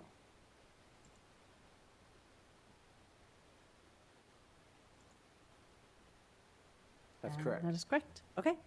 So with that, this would be an opportunity to turn our questions back to our applicant, Mr. Wolf, and you get to have closing comments also. Thank you. Just a few, to touch on a few items. The two-story plan is a traditional, just like the houses around it. It's not any taller or any shorter than a traditional house. So there's no height difference with people looking. If they were both 2 stories, they're going to look straight across to their windows. These aren't any bigger just because they're duplexes. It's just like a house. Blake, I'm sorry, I will admit, I drove into this property today, and what I was seeing across the ditch were all one-story houses. So that's what I'm inquiring about. Okay. Well, I didn't see any 2 stories right where this then property there may not be. There's a lot of big trees. But the separation, it's the Wilson Drain, and I believe it's 50 feet from center of drain both ways. So just to the edges of the setback is 100 feet. 50 feet. Then you have the yards, then you have the structure. So it's quite a ways, way closer than, way further than the whole west side. Okay. That's more of a traditional So setup. if I may, are you putting in fencing on that side, or is that up to the owner or individual I am putting owners? in fencing, and I believe there's a rule, Councilman Haverfield could probably say something about that, along the ditch. I believe there's a fence product we have to use. Everywhere else, there'll be a vinyl fence within the interiors. The ditch riders would pretty much dictate, the Pioneer District would dictate that. Everything up and down Wilson Drain's a chain link, which is ugly, but there must be a reason, so. So approximately what do you place a value on each one of your duplexes? So the 7 I have pre-sold are at $385. Okay. Which are, I think the comment was if they were pushing 400. Okay. I think that's what I said at P&Z, which puts a price point higher than the surrounding properties by a fair amount. Not in Middle Creek, but the direct properties. So does that factor in the site development costs, or is that separate? Nope, that's everything. That's a retail price. Okay. I believe it was Daniel or Caleb that said that the property directly across the street on the east end is fire station. There's like a 2 or 3 acre parcel that the city already owns, for the fire department. So that's good news for someday our impact going there. But don't quote me on that. I think that's what he said. And where I'm going with this is, I propose instead of a 10-foot sidewalk to do the standard 5-foot across my frontage, use however you want to use the other 5 feet across the street on the south side, because that's where all the students walk. And that's when it came up that, hey, the city already owns this 2 acre parcel. That part would be easy, but everything else would not be easy as far as right-of-ways and property owners. And that was kind of what I was looking at the sidewalk. Well, it just doesn't work well. It's well intended, and I'll do it. It just didn't seem like a really good use of an additional 5 feet of sidewalk. But it's what the plan calls for, so we got to stick with it. Anyway, that's where the conversation with the potential fire station came into. That's all I had. Any questions? I have a quick question. Do you know what the HOA dues are going to be generally? They'll be minimal, probably between $200 and $300 a year, to mow and to maintain the common lots. Thank you. Mayor? Yes. What kind of square footage we talking about for these? The structures. Mhm. So the 3-bedroom, 2-bathroom plan is about 2,500 square feet total for the living space. The 2-bedroom, 2-bath is just under 2,000 feet. Okay. Like 900 and some change per side, plus the garages on top of that. Okay.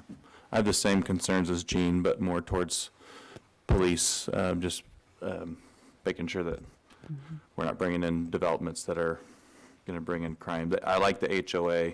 There's different places, like Shalimar, different places, they have similar, HOAs make things nicer from my experience, so. Yeah.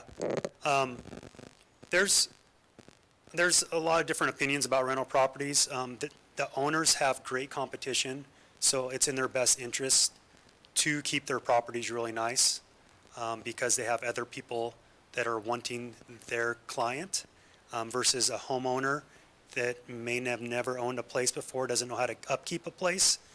So there's some different arguments there. These are, I mean, they're almost 400,000 for the bigger units. So if I owned one, I'd want to keep it nice. It's a lot of money. So, Mayor, clarification, so when the 385,000, this is for the duplex together, or you're not talking about Correct. individual? One duplex, 2 units. One duplex, okay.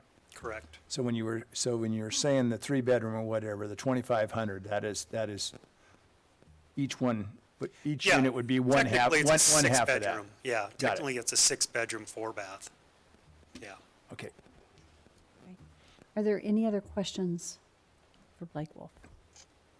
Okay, seeing none, thank you very much. I think I would stand for a motion to close public hearing. So moved. Second. All in favor? Aye. Okay, what's the will of the council?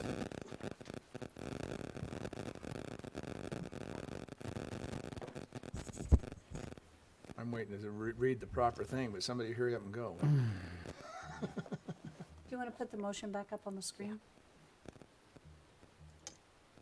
Thank you, Rodney. Mayor, can I ask Rodney a quick question as far as on the stone veneer that was spoken of at the planning and zoning level? I'm Yes. sorry, I didn't catch that. What was the percentage of building, They didn't state they didn't one? state that? So it's like, I mean, it could be a wainscot height of like 3 feet, Yeah. okay? Wrapping the corner, I would assume, 2 feet minimum, okay? I got a nod from the applicant, so I'm ready to make a motion if that's appropriate. Let me go back up. And it's got it on the screen now, I believe. Oh, okay. Well, I would make the motion to approve the request for the modification of the development agreement as proposed to us this evening, with the clarification that the stone mentioned in the recommended conditions of approval be a minimum of 3 foot high on either side of the garage door openings, wrapping around the corners of the building, 2 feet minimum, and with the other recommended conditions of approval as stated. So Mayor, clarification, so that is just stone, not brick or stone? As stated, brick or stone. Okay.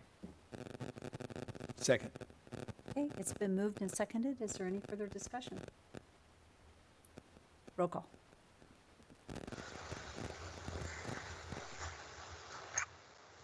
Rodriguez, Yes. Bruner, Yes. Mucci, Yes. Levi. Yes. Bauer, Yes. Haverfield, Yes. Think we got them all? I think that was it. I think that's it. Blake, thank you. Thanks, Blake, for the good Thank things you're you doing. For your work in the community. Really appreciate it. You might just, Mayor, mention that he also built just the unit we were out to for the kettle?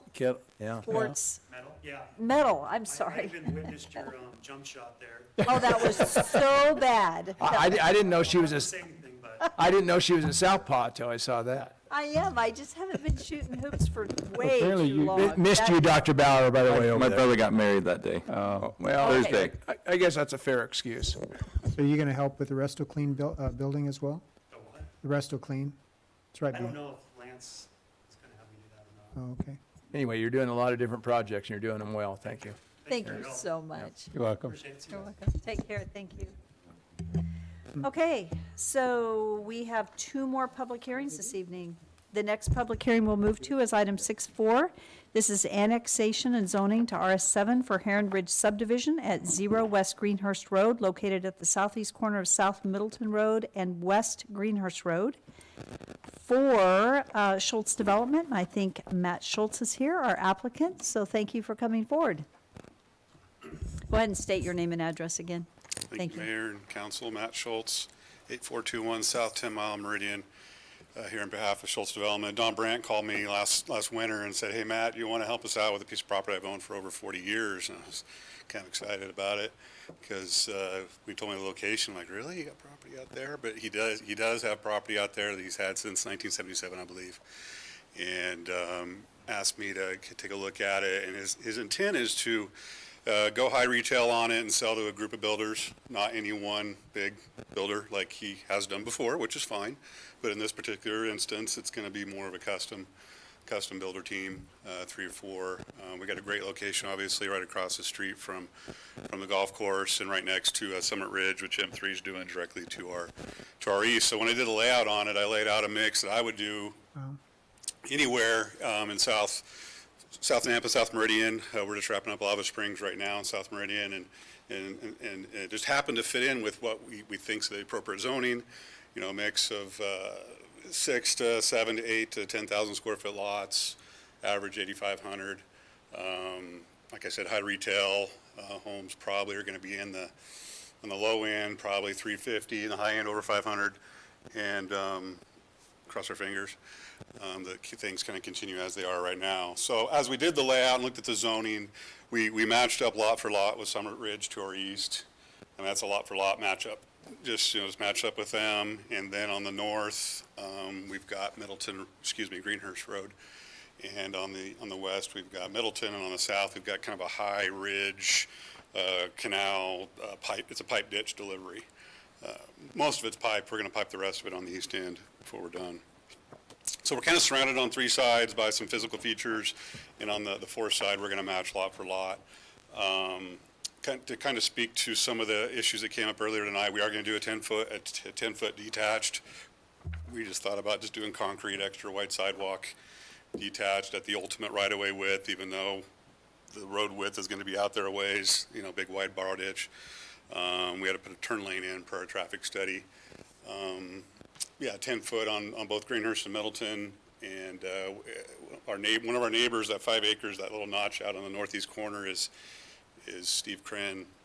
I think it's a junior, I'm not sure, but we met, we talked to him, and we talked about fencing and single-story homes, and that's all easy stuff for us to give, and he was very appreciative of us limiting to single-story right up there next to him in the back, because he's got a house pretty close back there, and we're going to deed him the behind the fence, which is kind of a no-man's land ditch. So he said, man, I'd love to take care of that. I said, well, we'd love to have you take care of that, because it'll just be an open little ditch. And it's something he will see and we won't. The HOA would normally have to once a year, twice a year go and do weeds. He will do that. I said, great, you can take it. So that turned out pretty well in terms of neighbors. We haven't had any protesters.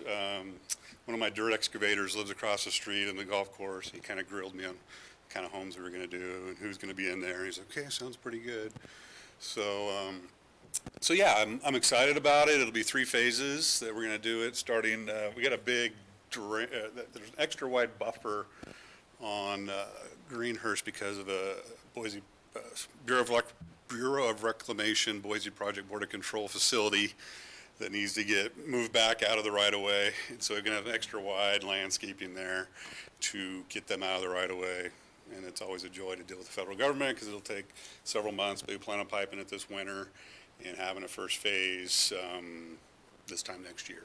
if all goes well. So I think we have RS6, Summit Ridge is RS6, even though they have a lot of big lots and some smaller lots. So, and then north of us, we have RS7. So we're coming with RS7, which is technically what you guys are speaking on or voting on is the annexation of the zoning. I think tied to this particular site plan is appropriate.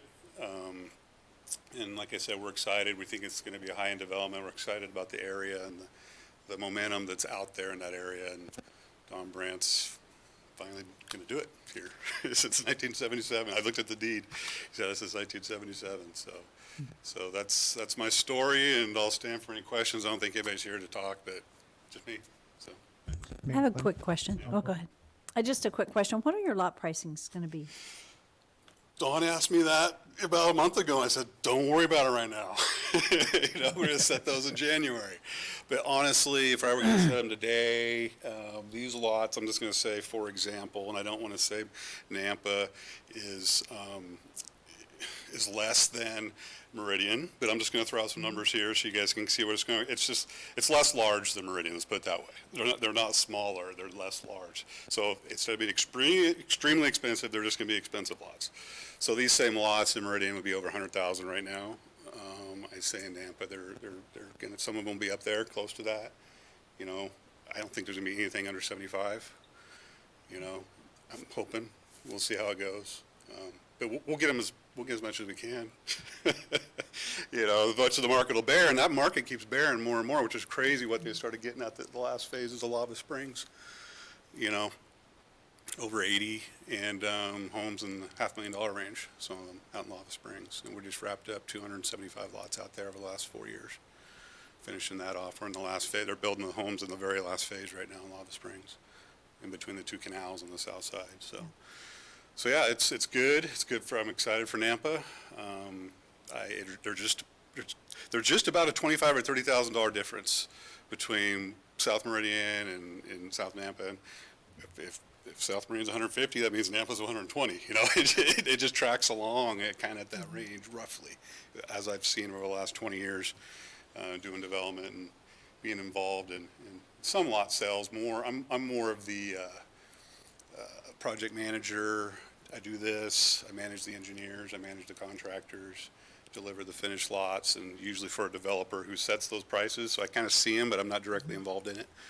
But it's around. So it's exciting to see it rebound from how we were not too many years ago, and it looks like we kind of have held our own through this virus episode in terms of lot values and things still moving forward. There was a little bit of a pause a few months ago for about a month, and now it's just like everybody's hair's on fire to go out and keep on going. So we'll see. So Mayor, I'm just curious, a little history since you mentioned Mr. Brandt. So have you developed for any land of his before? Almost in the past, but this is the first time I've worked with Mr. Brandt, and he's still as active as he can be. He had a little accident in January and fell, but he seems positive. He's very, very appreciative. Well, I know he's picky who he uses, so that's a compliment to you. No, and I appreciate it that we've been around each other over the years. He's seen me do some stuff, and I've seen him do some stuff working for other people, but he called me, and I said I'd be absolutely ecstatic to team up with a quality guy like himself, and on a piece of property like this, which is ideal and kind of in our wheelhouse of what we like to do. So, Mayor? Yes. Two questions for you.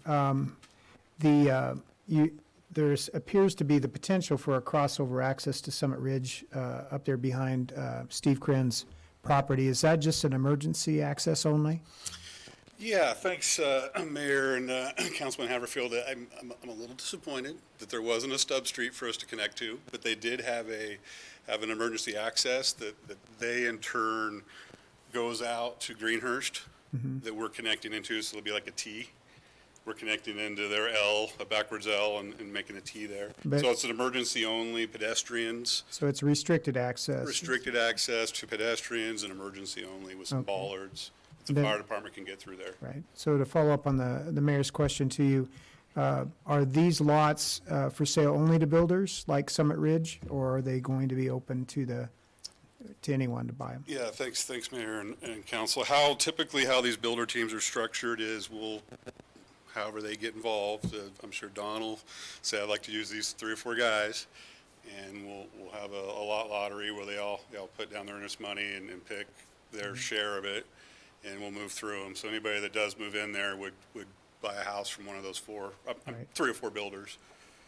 But no, I mean, it doesn't really work well to throw another potentially different realtor, different marketer in the mix of a well-oiled, managed subdivision like that. So we just kind of keep it to those 3 or 4, maybe 5 builders, and just kind of move through it. So that, the question is, you can't buy the lots.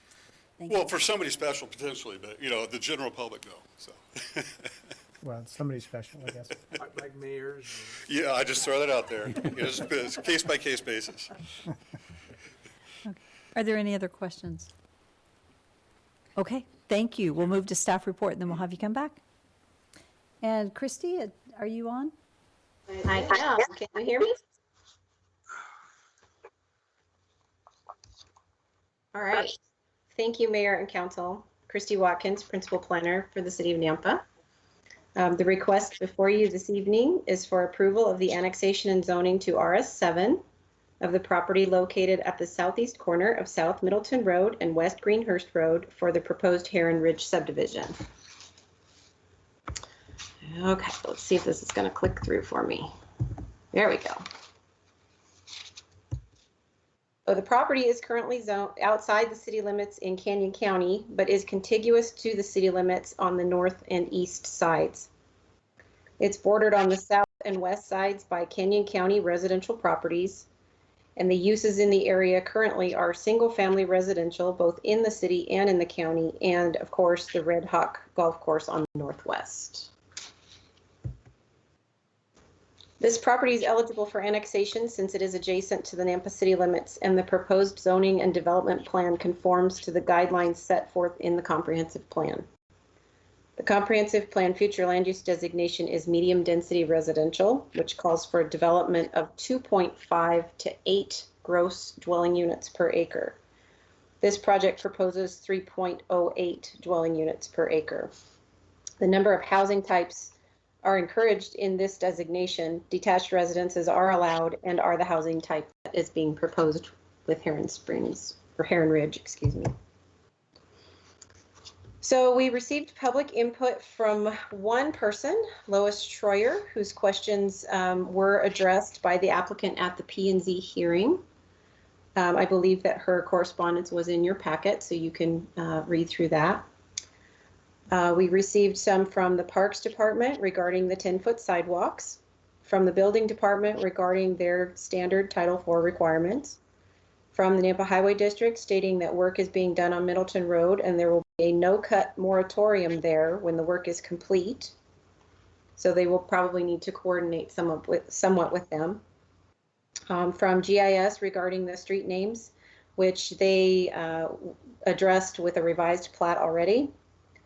The Nampa School District indicated that open enrollment is available in the district to distribute capacity because Lake Ridge Elementary is almost at capacity.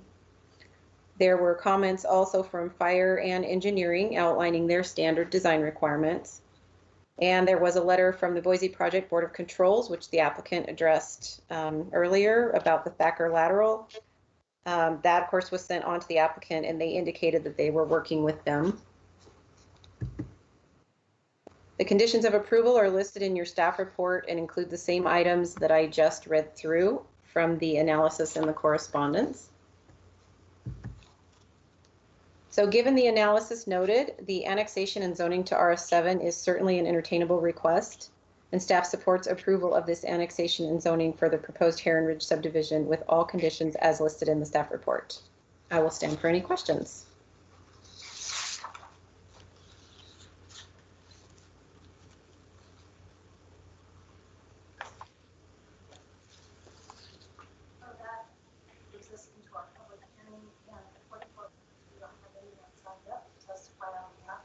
Addition to this project. So we would welcome Matt Schultz coming back if you have anything else. No? Council, do you have any further questions for the applicant?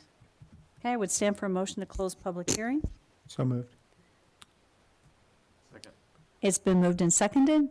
All in favor? Aye. Okay. Council discussion, what would you like to do? Mayor Kling,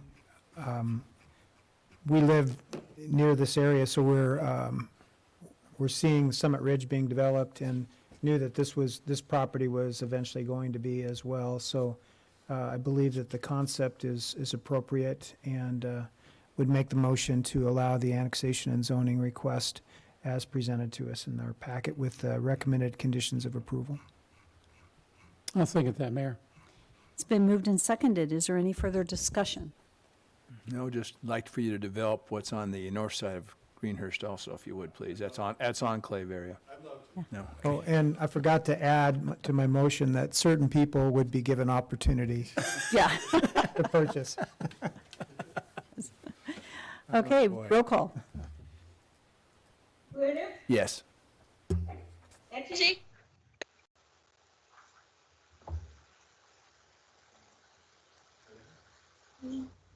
Sarah. Yes, sorry.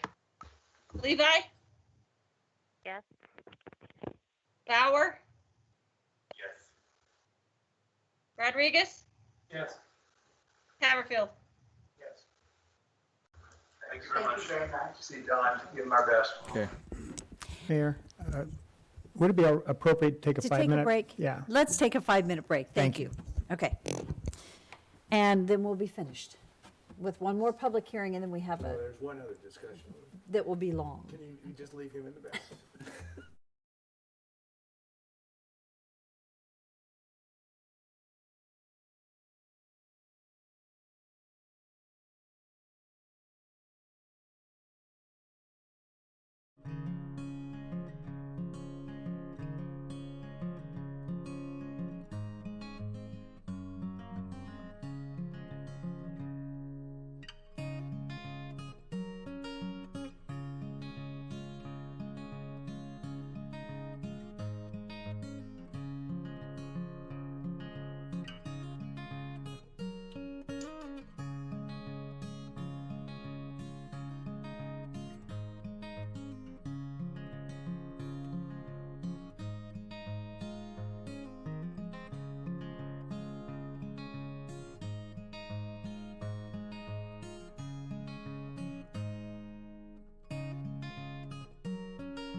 missing a couple.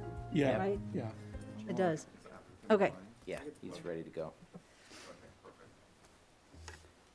As Victor and I put our masks on to get close to one another, I was saying sometimes it's hard to remember to wear one. And for those here, we're not wearing them because we've got these glass things between us all. Yeah. Yeah. So, okay, so we are ready for public hearing number 6. It's 6.5 on the agenda, another public hearing. This is an action item for annexation and zoning to RD for a fourplex multifamily development at 2000 South Midland Boulevard. It's located at the northeast corner of South Midland Boulevard and West Maryland Avenue. And for Kurt Smith, is Mr. Smith present this evening online? Rodney, he is. Hi, thank you for going ahead and sharing your address and a little bit about your project. Yes, my name's Kurt Smith. I reside at 2587 Southside Boulevard in Melba, Idaho. This evening, I'm bringing forth about a 3.36 acre parcel for annexing and zoning into the city of Nampa as a RD zone. If allowed to proceed, the developer would like to do a multifamily fourplex development that would consist of approximately 8 fourplexes. We've reviewed the staff report and the conditions that staff has come up with, and we have no issues with any of the requirements. And if allowed to proceed, we would be happy to do everything that is required. With that, I'd like to stand for any questions. Thank you very much. Council, do you have any questions? For Mr. Smith? Okay, at this time, we don't have any questions, so we will come back to you. And Rodney, we'll let you provide. Thank you so much for providing the staff report.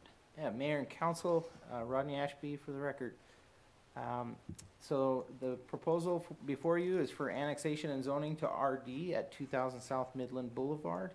And this is they're proposing to have a multifamily fourplex development here that will need to go through the subdivision process in the future.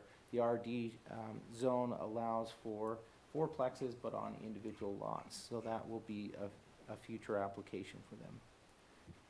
You can see on the screen right now just a general location, Midland Boulevard and south of Maryland Avenue.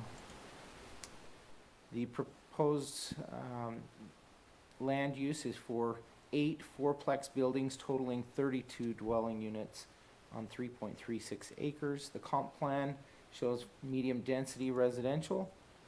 The proposed zoning is for RD, which is an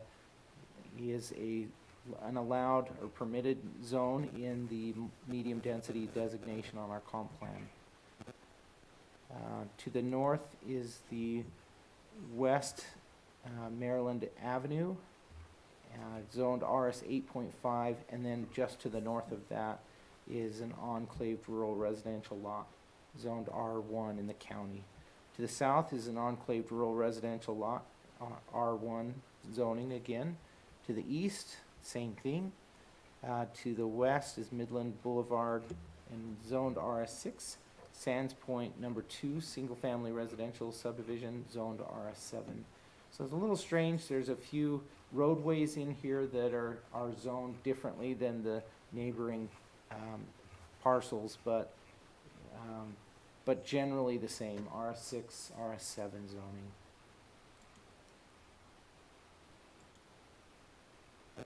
Utilities are available all in Midland Boulevard, as you see on the screen, and access would be off of, or is currently off of West Maryland Avenue and Midland Boulevard.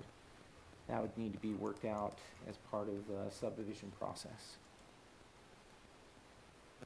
So the Nampa Planning and Zoning Commission recommended approval of the annexation and zoning to RD with conditions recommended by staff in your packet, but also with the following condition. They asked us to clarify a situation similar to the discussion we had on the last one I presented, the side path versus the sidewalk and what was required there. And staff has clarified that and found that the 10-foot side path should be constructed along Midland Boulevard at this location. The side path may be a detached asphalt pathway or an attached concrete sidewalk with curb and gutter, just like we discussed in the last one. So this is one, Councilwoman Mucci referenced the fire department's statements, just concerns about approving a development and the impact to safety and response times. Nampa Engineering Division had their comments, primarily focused on utilities. Much of these things will be done at development and at subdivision process as well, will be handled.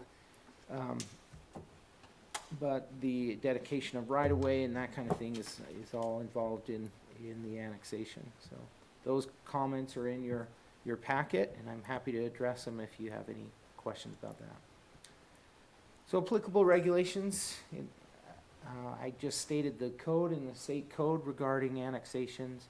Basically, it has to meet our comprehensive plan, has to be contiguous with city zoned property. And for the Category A annexation, it has to be at the consent of the property owners. These are our staff recommended findings as required by state law.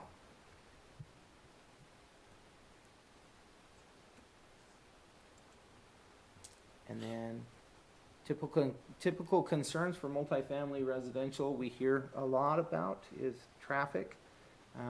Midland Boulevard is classified as a minor arterial, and 100 feet of right-of-way is necessary for Midland. Concerns about privacy.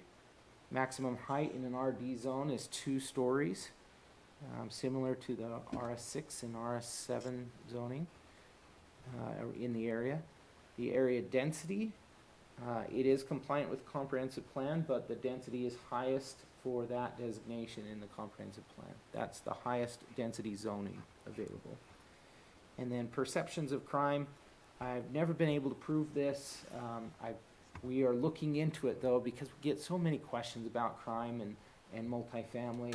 I'd like to clearly state one way or another. I'm not sure if we'll ever get that, but we're researching it at this time. The conditions of approval are in your packet and on the screen. And I would stand for questions. The potential motion is on the screen. Can you point out the property on the map? Or- It's all in blue here. And that's point out Greenhurst. So Greenhurst is to the south. Let me see if I can find. Greenhurst is just a quarter of a mile or less. Yeah, Greenhurst right here. Can you see my cursor? Mhm. And here's the property here.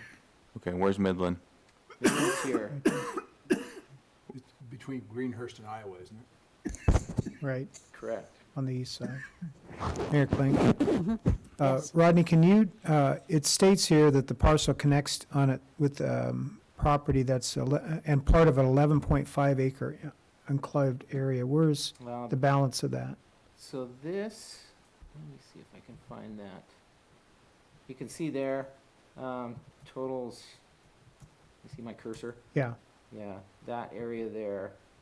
but that part, the balance of the parcel is not being annexed, is that correct? Correct. Okay. Yeah, by state code, it just has to be, if it's not contiguous, we just state that it also is enclaved, and surrounded totally by zoned properties. But in this case, it's contiguous and it's a part of an enclaved area. So this, again, Rodney, may I make a comment there? Yes, of course. The piece just north of West Maryland Avenue was annexed a couple months ago. Yeah. But that, again, that's not Part of that enclaved area because the Maryland Avenue is annexed in. okay, so the contiguous nature of the property is considered on the north and the west side. That's correct. And so is that Christie that just spoke? Yeah. So then the property to the north of Maryland, how much of that was annexed then? The whole enclave parcel? Did you hear that, Christie? I did. It was the, just that northeast corner right there. It wasn't up to the bump in the canal. It was just that bottom parcel. There you go, right there. In keeping with that question, what is that zone again? What was annexed in? I think that's an RS6. Is that right, Christie? No, they came in at RS4, but their Oh. properties aren't that small. So is that for single family? Yeah, It is single family. single family. Okay. It's just smaller lots typically, but what they proposed was larger than the 4,000 square foot. That area, if you've driven by there, it's really kind of a depleted area. I mean, it's. Could be needs some help. improvement. It's, yes. As mayor, I don't usually make a lot of comments on Yeah, planning and zoning lot, issues, yeah. but when you're bringing in, and with enclaves, it's wonderful. And so that is awesome. It is a little concerning to put multifamily in the midst of single-family residential, because once it starts, it's easy to perpetuate that. But it's great to see the development. Are we making comments right now? Or- Well, go ahead. I say that because we will be stepping, this is part of the staff report, we are stepping into public hearing, and I'll just say real quickly, and we can move on, and we'll come back to more comments. There is, at this time, I don't have anyone signed up in favor of or in opposition to in this public hearing. So with that said, this would be a good time to go ahead and ask further comments. And I probably shouldn't have made a comment, but if you have a question for the applicant or for staff, you're welcome to go ahead and mention that at this time. No, I have the same concern you mentioned, that it's Midland, that's kind of a prime road in one of our best, I don't know, busiest roads. Lots of neighborhoods around this area. I know this area right now is not up to par, but, it has a lot of potential. It's just kind of my concern with multifamily at this area. These are, excuse me, Mayor, if I may, so these, I mean, are these going to be, do you have any idea whether, I can talk to the developer too, but are these going to be sold? These 8 fourplexes, or are they going to be rented out by and owned by one party, or do you have any idea? I don't know. Okay, well, I'll ask him. Okay. So at this time, because we didn't have anyone signed up for public testimony, this is an opportunity for the applicant to come back. And so Kurt, if you would like to come back and respond to the comments that have been made, and also Councilman Brunner does have a question for you. Yes, I'm here. It's my understanding that each of these fourplexes will be on a different lot based on the zoning, and so will be able to be sold in the future. I'm not sure the current plans for the developer. I do believe, though, he is planning on offering them for sale to different parties. Are there any further questions for our applicant? Okay, seeing none. And then, Mr. Smith, do you have any other comments before we close our public hearing? Not really. We are just going to take access off of Maryland, and we'll be required, of course, to meet the requirements of the zoning. And we're planning to do everything that needs to be done in order to meet the requirements of this application. Okay. If there are no further questions for the applicant or staff, I'd stand for a motion to close public hearing. So moved, Mayor. Second. All in favor? Aye. What is the will of the council? Mayor, I'll make a motion to approve the annexation zoning to RD for fourplex multifamily development at 2000 South Midland Boulevard for Mr. Smith, Kurt Smith. With conditions of With approval? conditions of approval, yes, ma'am. Thank you. I'll second. It's been moved and seconded. Is there any further discussion? Seeing none, roll call. Munchy, Yes. Levi? Haverfield? Well, I get mixed feelings on it, but I'll vote yes. Haverfield? I said yes. Sorry. Bauer? No. Gruner? Yes. Rodriguez? Yes. Okay. So that concludes Section 6 of our agenda, which are the public hearings. The next item on our agenda is unfinished business. And the first item, 7.1, is the first reading of ordinance for annexation and zoning to RS6 at 4100 East Greenhurst for David E. Hurd. This is for connection to city sewer.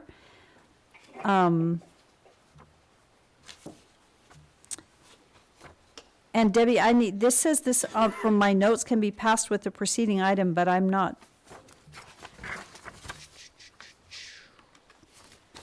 sure. I couldn't understand you. Well, I'm looking at the notes on my, agenda. It says this can be passed with the preceding item. So I'm going to need some clarity to see if that is an error, because it's just in my notes on my agenda. Yes, it's just on your notes. It should just be passed under suspension of rules. Okay, that's why I thought it's an error. Okay. Thank you. And ordinance determining that certain lands commonly known as 4100 East Greenhurst Road, comprising approximately 0.52 acres, more or less, lay contiguous to the city limits of the city of Nampa, county of Canyon, state of Idaho, and that said land should be annexed into the city of Nampa, Idaho, as part of the RS6 zone, declaring said lands by proper legal description as described below be a part of the city of Nampa, Canyon County, Idaho, directing the city engineer and planning and zoning director to add said property to the official maps of the city of Nampa, Idaho, repealing all ordinances, resolutions, orders, and parts thereof in conflict herewith, providing an effective date, and directing the clerk of the city of Nampa to file a certified copy of the ordinance and the map of the area to be annexed with Canyon County, state of Idaho, and the Idaho State Tax Commission pursuant to Idaho Code Section 63215. thank you, and it is recommended this be passed under suspension of rules.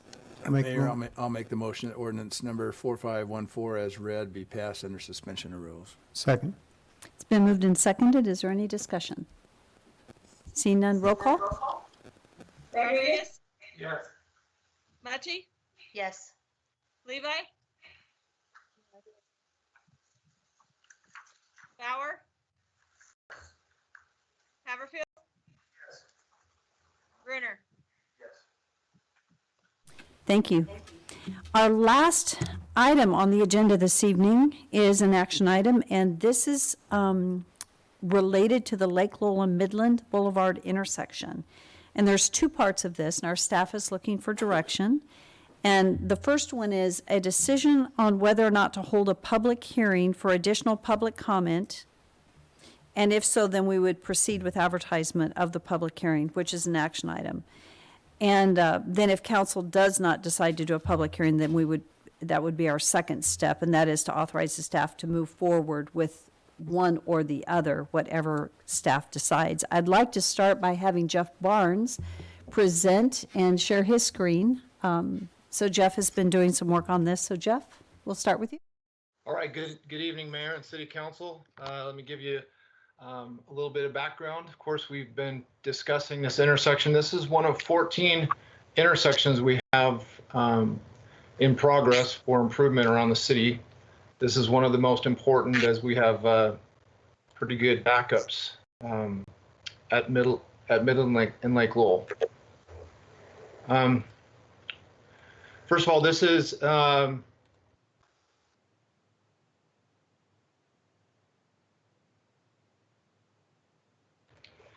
this is a vicinity map showing Midland Lake Lowell.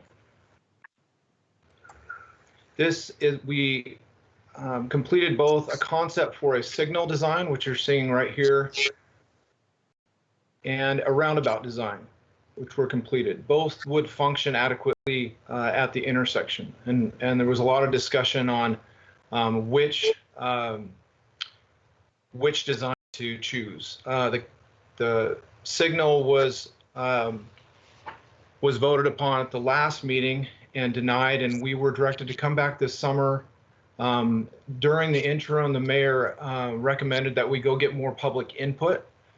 And so we conducted a survey, and the survey asked specific questions about which intersection they'd prefer, and also sent out kind of pros and cons of both. And that's, you're actually looking at what was delivered to the community. Some of the pros were that, the less fatal crashes at a roundabout, and then the signal was $500,000 less in mostly right-of-way costs. We got a tremendous amount of input from the community, and I think this is a next step in public outreach, and really appreciate the work that was done by Tiffany McCree and Amy in the mayor's office.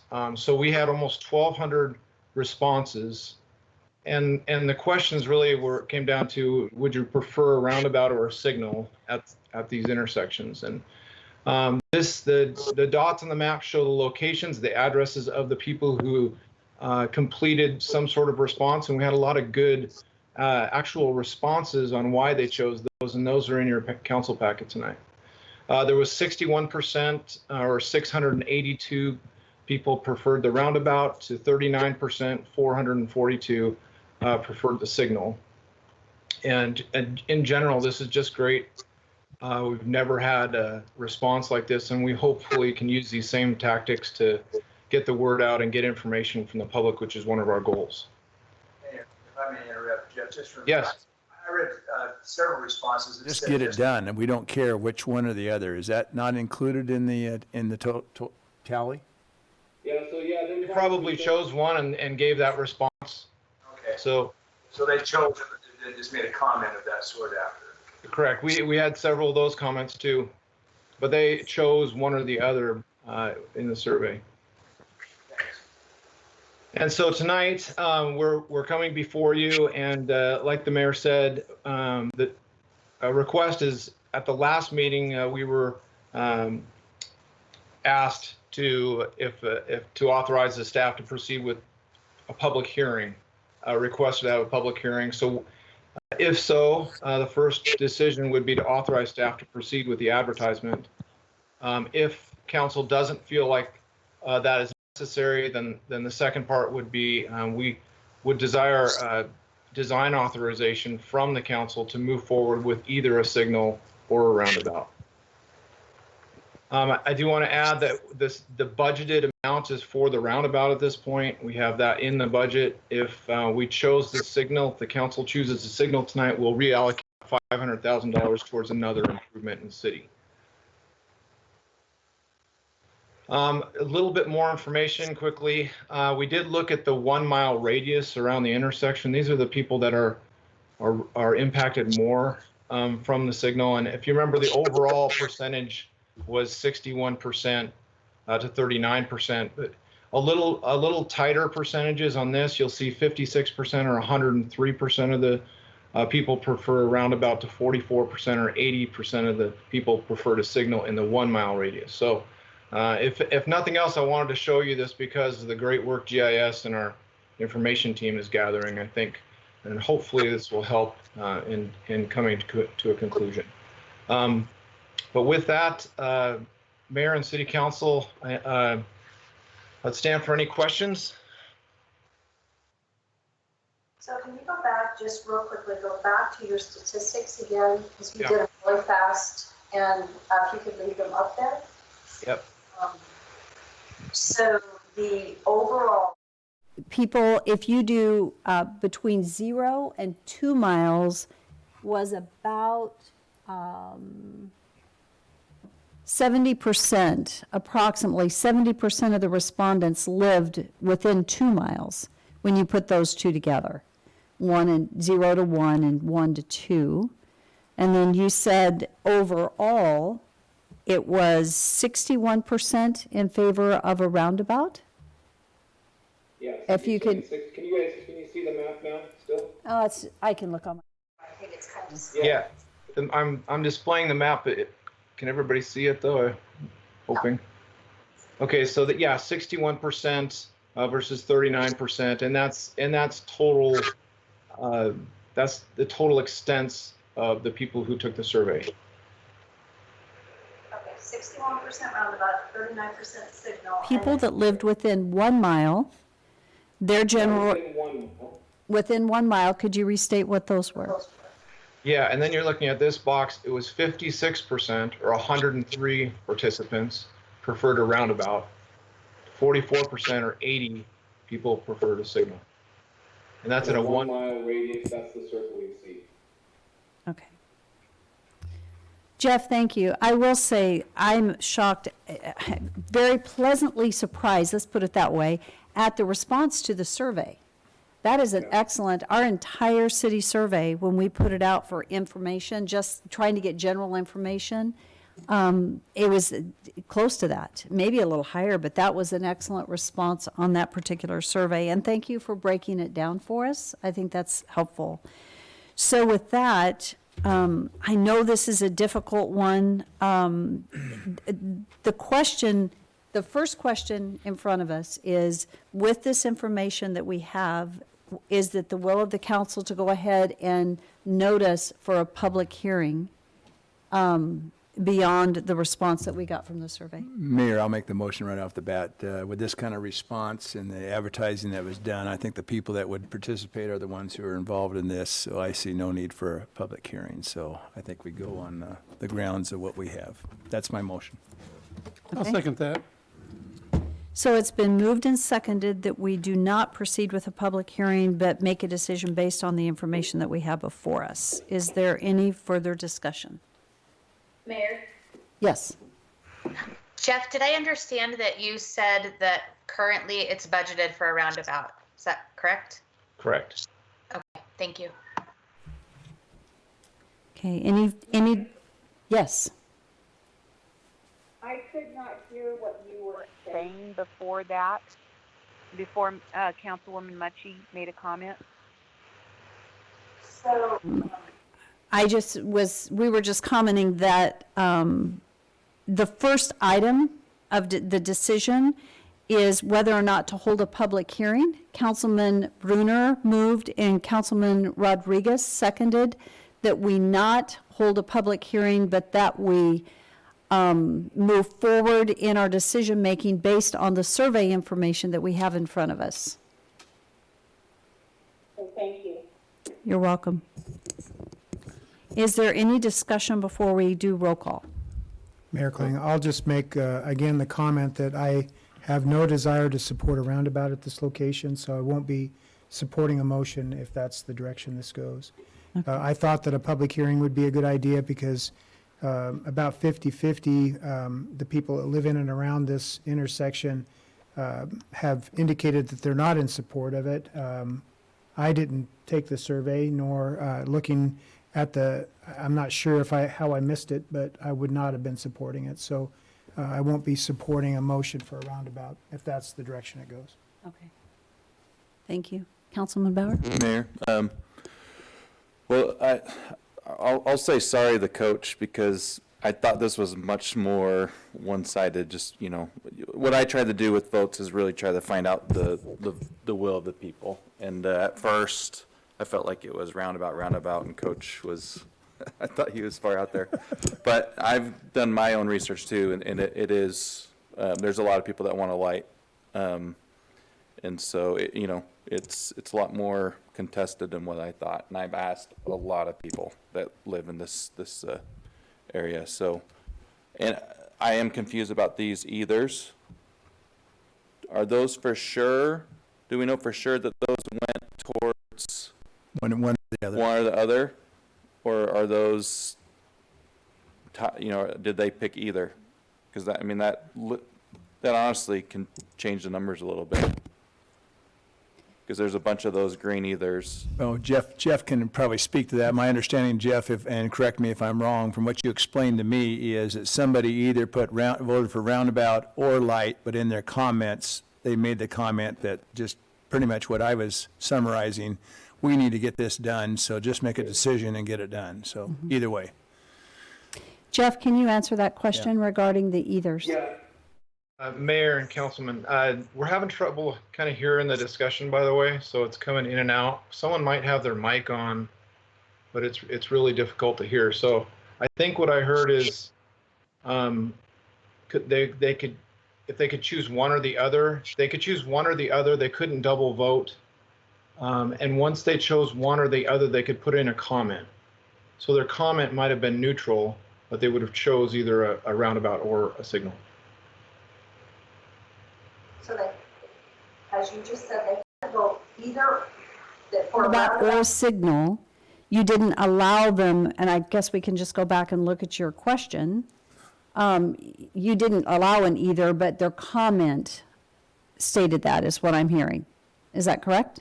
Did I state that correctly? Okay. Correct. Okay, Yeah, okay. and you'll see that, you know, there was excellent comments also, Mayor and Council. You know, some of them were just get it done kind of things, but there was some really thoughtful input too, which I appreciated both ways, both sides of this, of the issue. So pretty impressive from the community outreach side. Further discussion? So this vote is on whether or not to move forward with a public hearing, and it's been moved that we do not move forward with a public hearing but make a decision. So if there's no further discussion on this action item, on this piece, we'll go with roll call.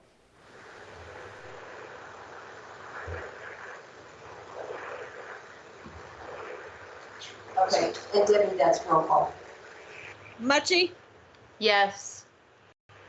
Levi, Yes. Haverfield, No. Bauer, No. Rodriguez, Yes. Brunner. Yes. Okay, with that vote, that decision was just that we will not move forward with a public hearing, that we're going to make a decision based on the information that we have in front of us. The next action item with this item is that to ask the council to authorize staff to move forward with either a signal or a roundabout. So now we have to choose one or the other, Mayor? Yes, this vote is for that. And I will say, we have received calls in our office. We received one, I believe it was last week.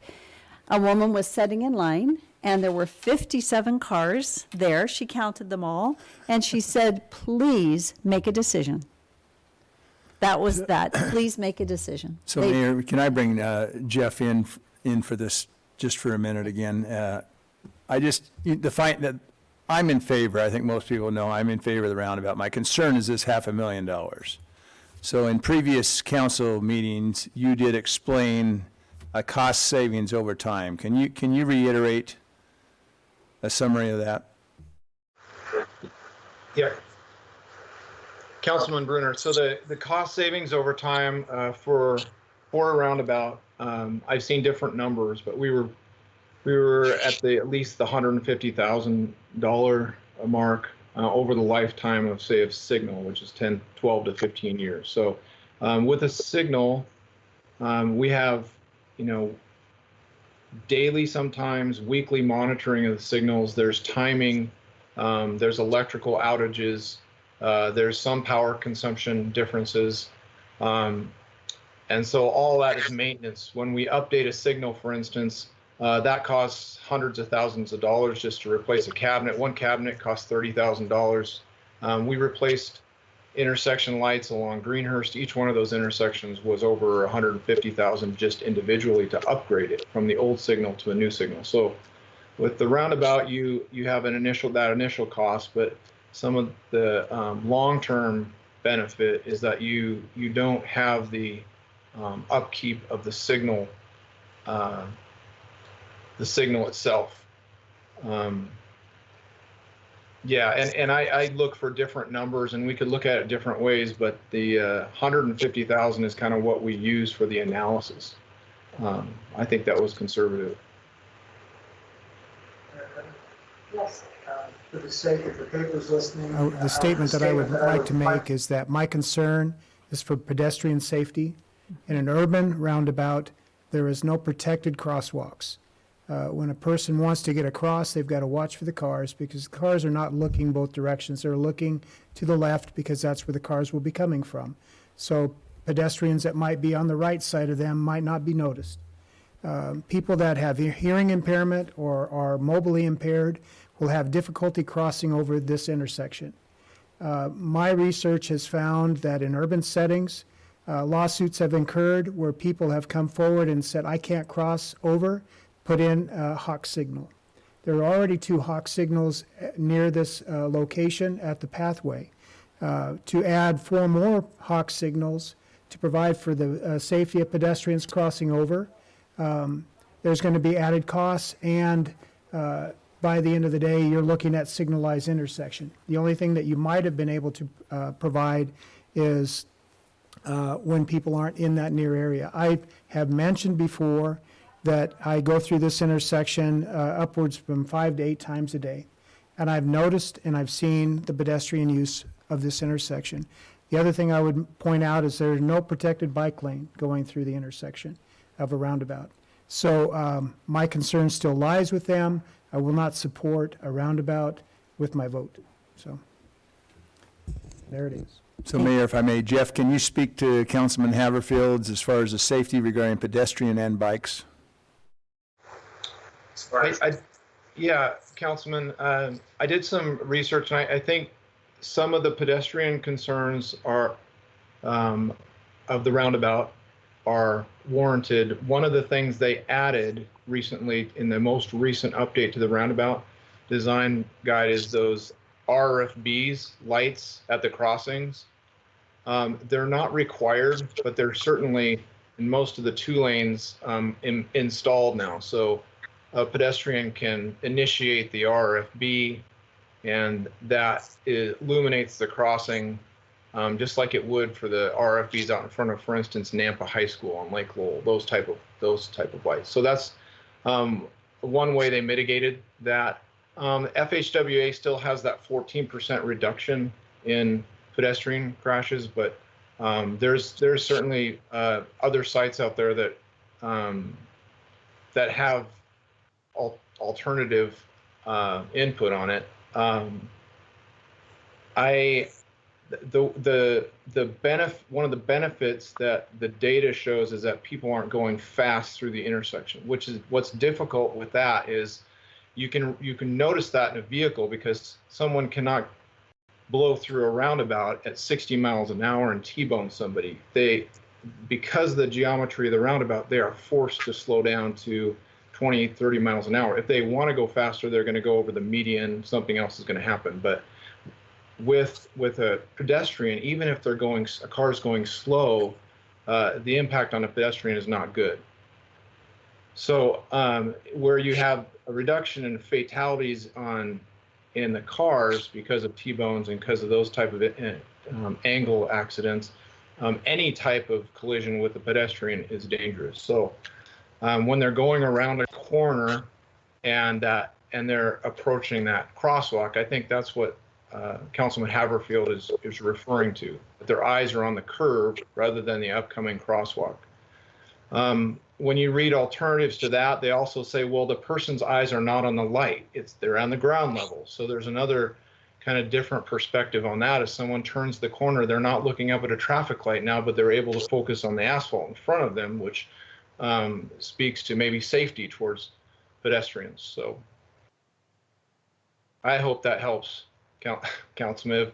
Put you on the spot. Yeah. Can I ask another question? No, at the intersection of Star Robinson and Franklin, we had a roundabout and we switched it over to a signal because of the amount of traffic going through there. So it confuses me somewhat on traffic movement. I think, and I don't feel strongly either way, and it's interesting how it ended up, it's almost in the middle. I think we need to achieve 2 things. One, we need to move traffic through there for our citizens. They want it done and they want to move traffic. The other thing is we need safety. with that traffic movement. So can you help me understand which moves traffic better? If you have the exact same number of cars and one is a signal and one is a roundabout, which moves traffic? Is it the You same? have constant movement in a roundabout, so you have more capacity to move traffic in the roundabout. You don't have down times when you're waiting for the green light. So that, when we saw what happened at Star and Franklin, is that when we instituted that, they had probably 20 car backups on the peak there, but we haven't, we literally have had no maintenance out there or issues or safety issues since we installed that. So yeah, that is one of the benefits of a roundabout, is that there's more capacity through the intersection. It's constantly moving traffic. There's slowing traffic down. It's not moving through at the velocity, but the capacity that you're moving more cars through it. If that's the case, then Can you help me understand why we moved to a traffic signal then? At Star and Franklin? At Star and Franklin?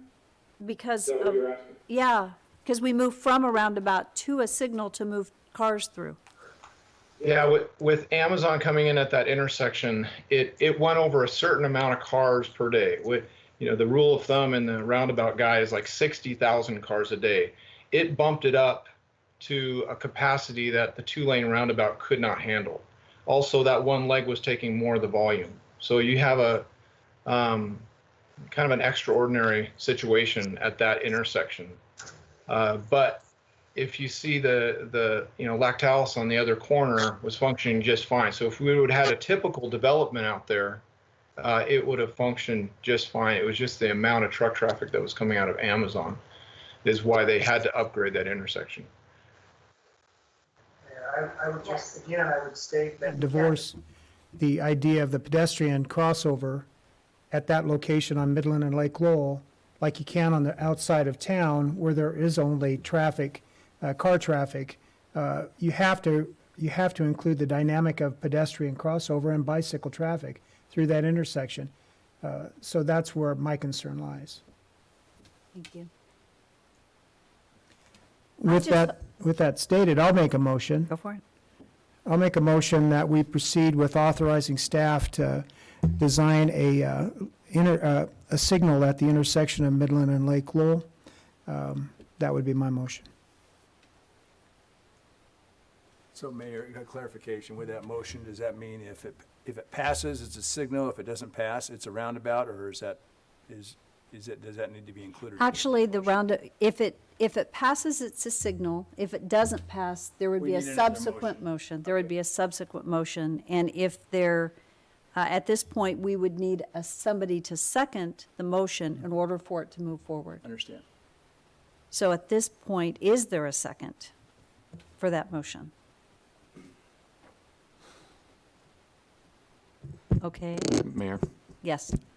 And Councilman Haverfield, my immediate family died in a light, and so I just want you to know that it's something near and dear to me. My stepdad's wife and kids died. That's why the Bowers are a blended family. So I think it is a really difficult decision, much difficult when I experience it. Is more, I would have liked personally to have a public hearing, but if we can't, then I'll make the motion to. Well, there's a motion on the table. So you would have to, I thought no one seconded. well, that's true. No one seconded. So at this point, I thought maybe you were seconding. So if you are not, It's a dead then motion. it's a dead motion. So now, if you would like to make a motion, you may. Darrell, you want to make? I thought you were starting off Go really for it. well. You may start. That- Yes. I'm happy to make a motion. But Okay, so- clarification then, Jeff, you made the comment about additional lighting at the crossovers in a roundabout. Was that factored in your cost, or was that in addition to the $500,000 added cost to do a roundabout? I would assume it's in addition. I will have to check, but we will make sure. I am almost positive, Councilman, that the RFVs are included in that 1.7 million. I can get back to you to confirm that. My motion Is that with this resounding as far as the 61 to 39, I realize the 1 mile was 56 to 44, but I think we need to listen to our citizenry And so I'll make the motion that we pass the roundabout with all safety functions that need to be done as far as to protect our pedestrians regarding a roundabout. Second. It's been moved and seconded. Is there any further discussion? Hearing none, roll call.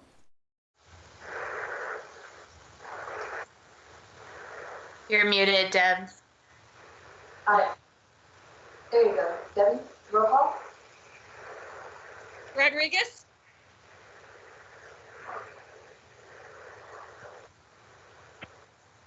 I'm gonna go yes. Mucci? Yes. Haverfield? No. Bauer? Yes. Levi? Yes. Brunner? Yes. Thank you. I know this was a difficult decision. And last time I broke the tie and it paused. And the one thing that we have heard from our citizens is please make a decision. So I know it was a tough one. But with that, a decision has been made. And so I have a question for you, Jeff. How quickly can we get this work done? Mayor, we can finish up, well, the final design can be continued, and we can release the consultant to Paragon Consulting to complete that roundabout. Because the construction season is ending and, you know, paving the road is probably a tight window. It'd probably be after the first next year to start. But we would bid the project early, later in 2020 and start as early as we can in 21. Was any preliminary design done? Yeah, we have a concept design and preliminary report done for at the intersection, Mayor. Really nice if we could get that done before the asphalt plants close. Daniel, does my scheduling match up with what you understand also? Yeah, we'll have to talk to Paragon and we'll see what we can do about advancing that in a speedy fashion. But I would agree it would likely be a bit of a stretch to be able to have the entire intersection completed and paved prior to the end of the paving season this year. Okay. Okay, with that, that concludes our unfinished business. Section 8 on the agenda are pending ordinances, and which are postponed due to lack of supporting documentation, and there are no additional executive sessions. So with that, I would stand for a motion to adjourn. So move. Second. All in favor? Aye. Aye. Thank you all.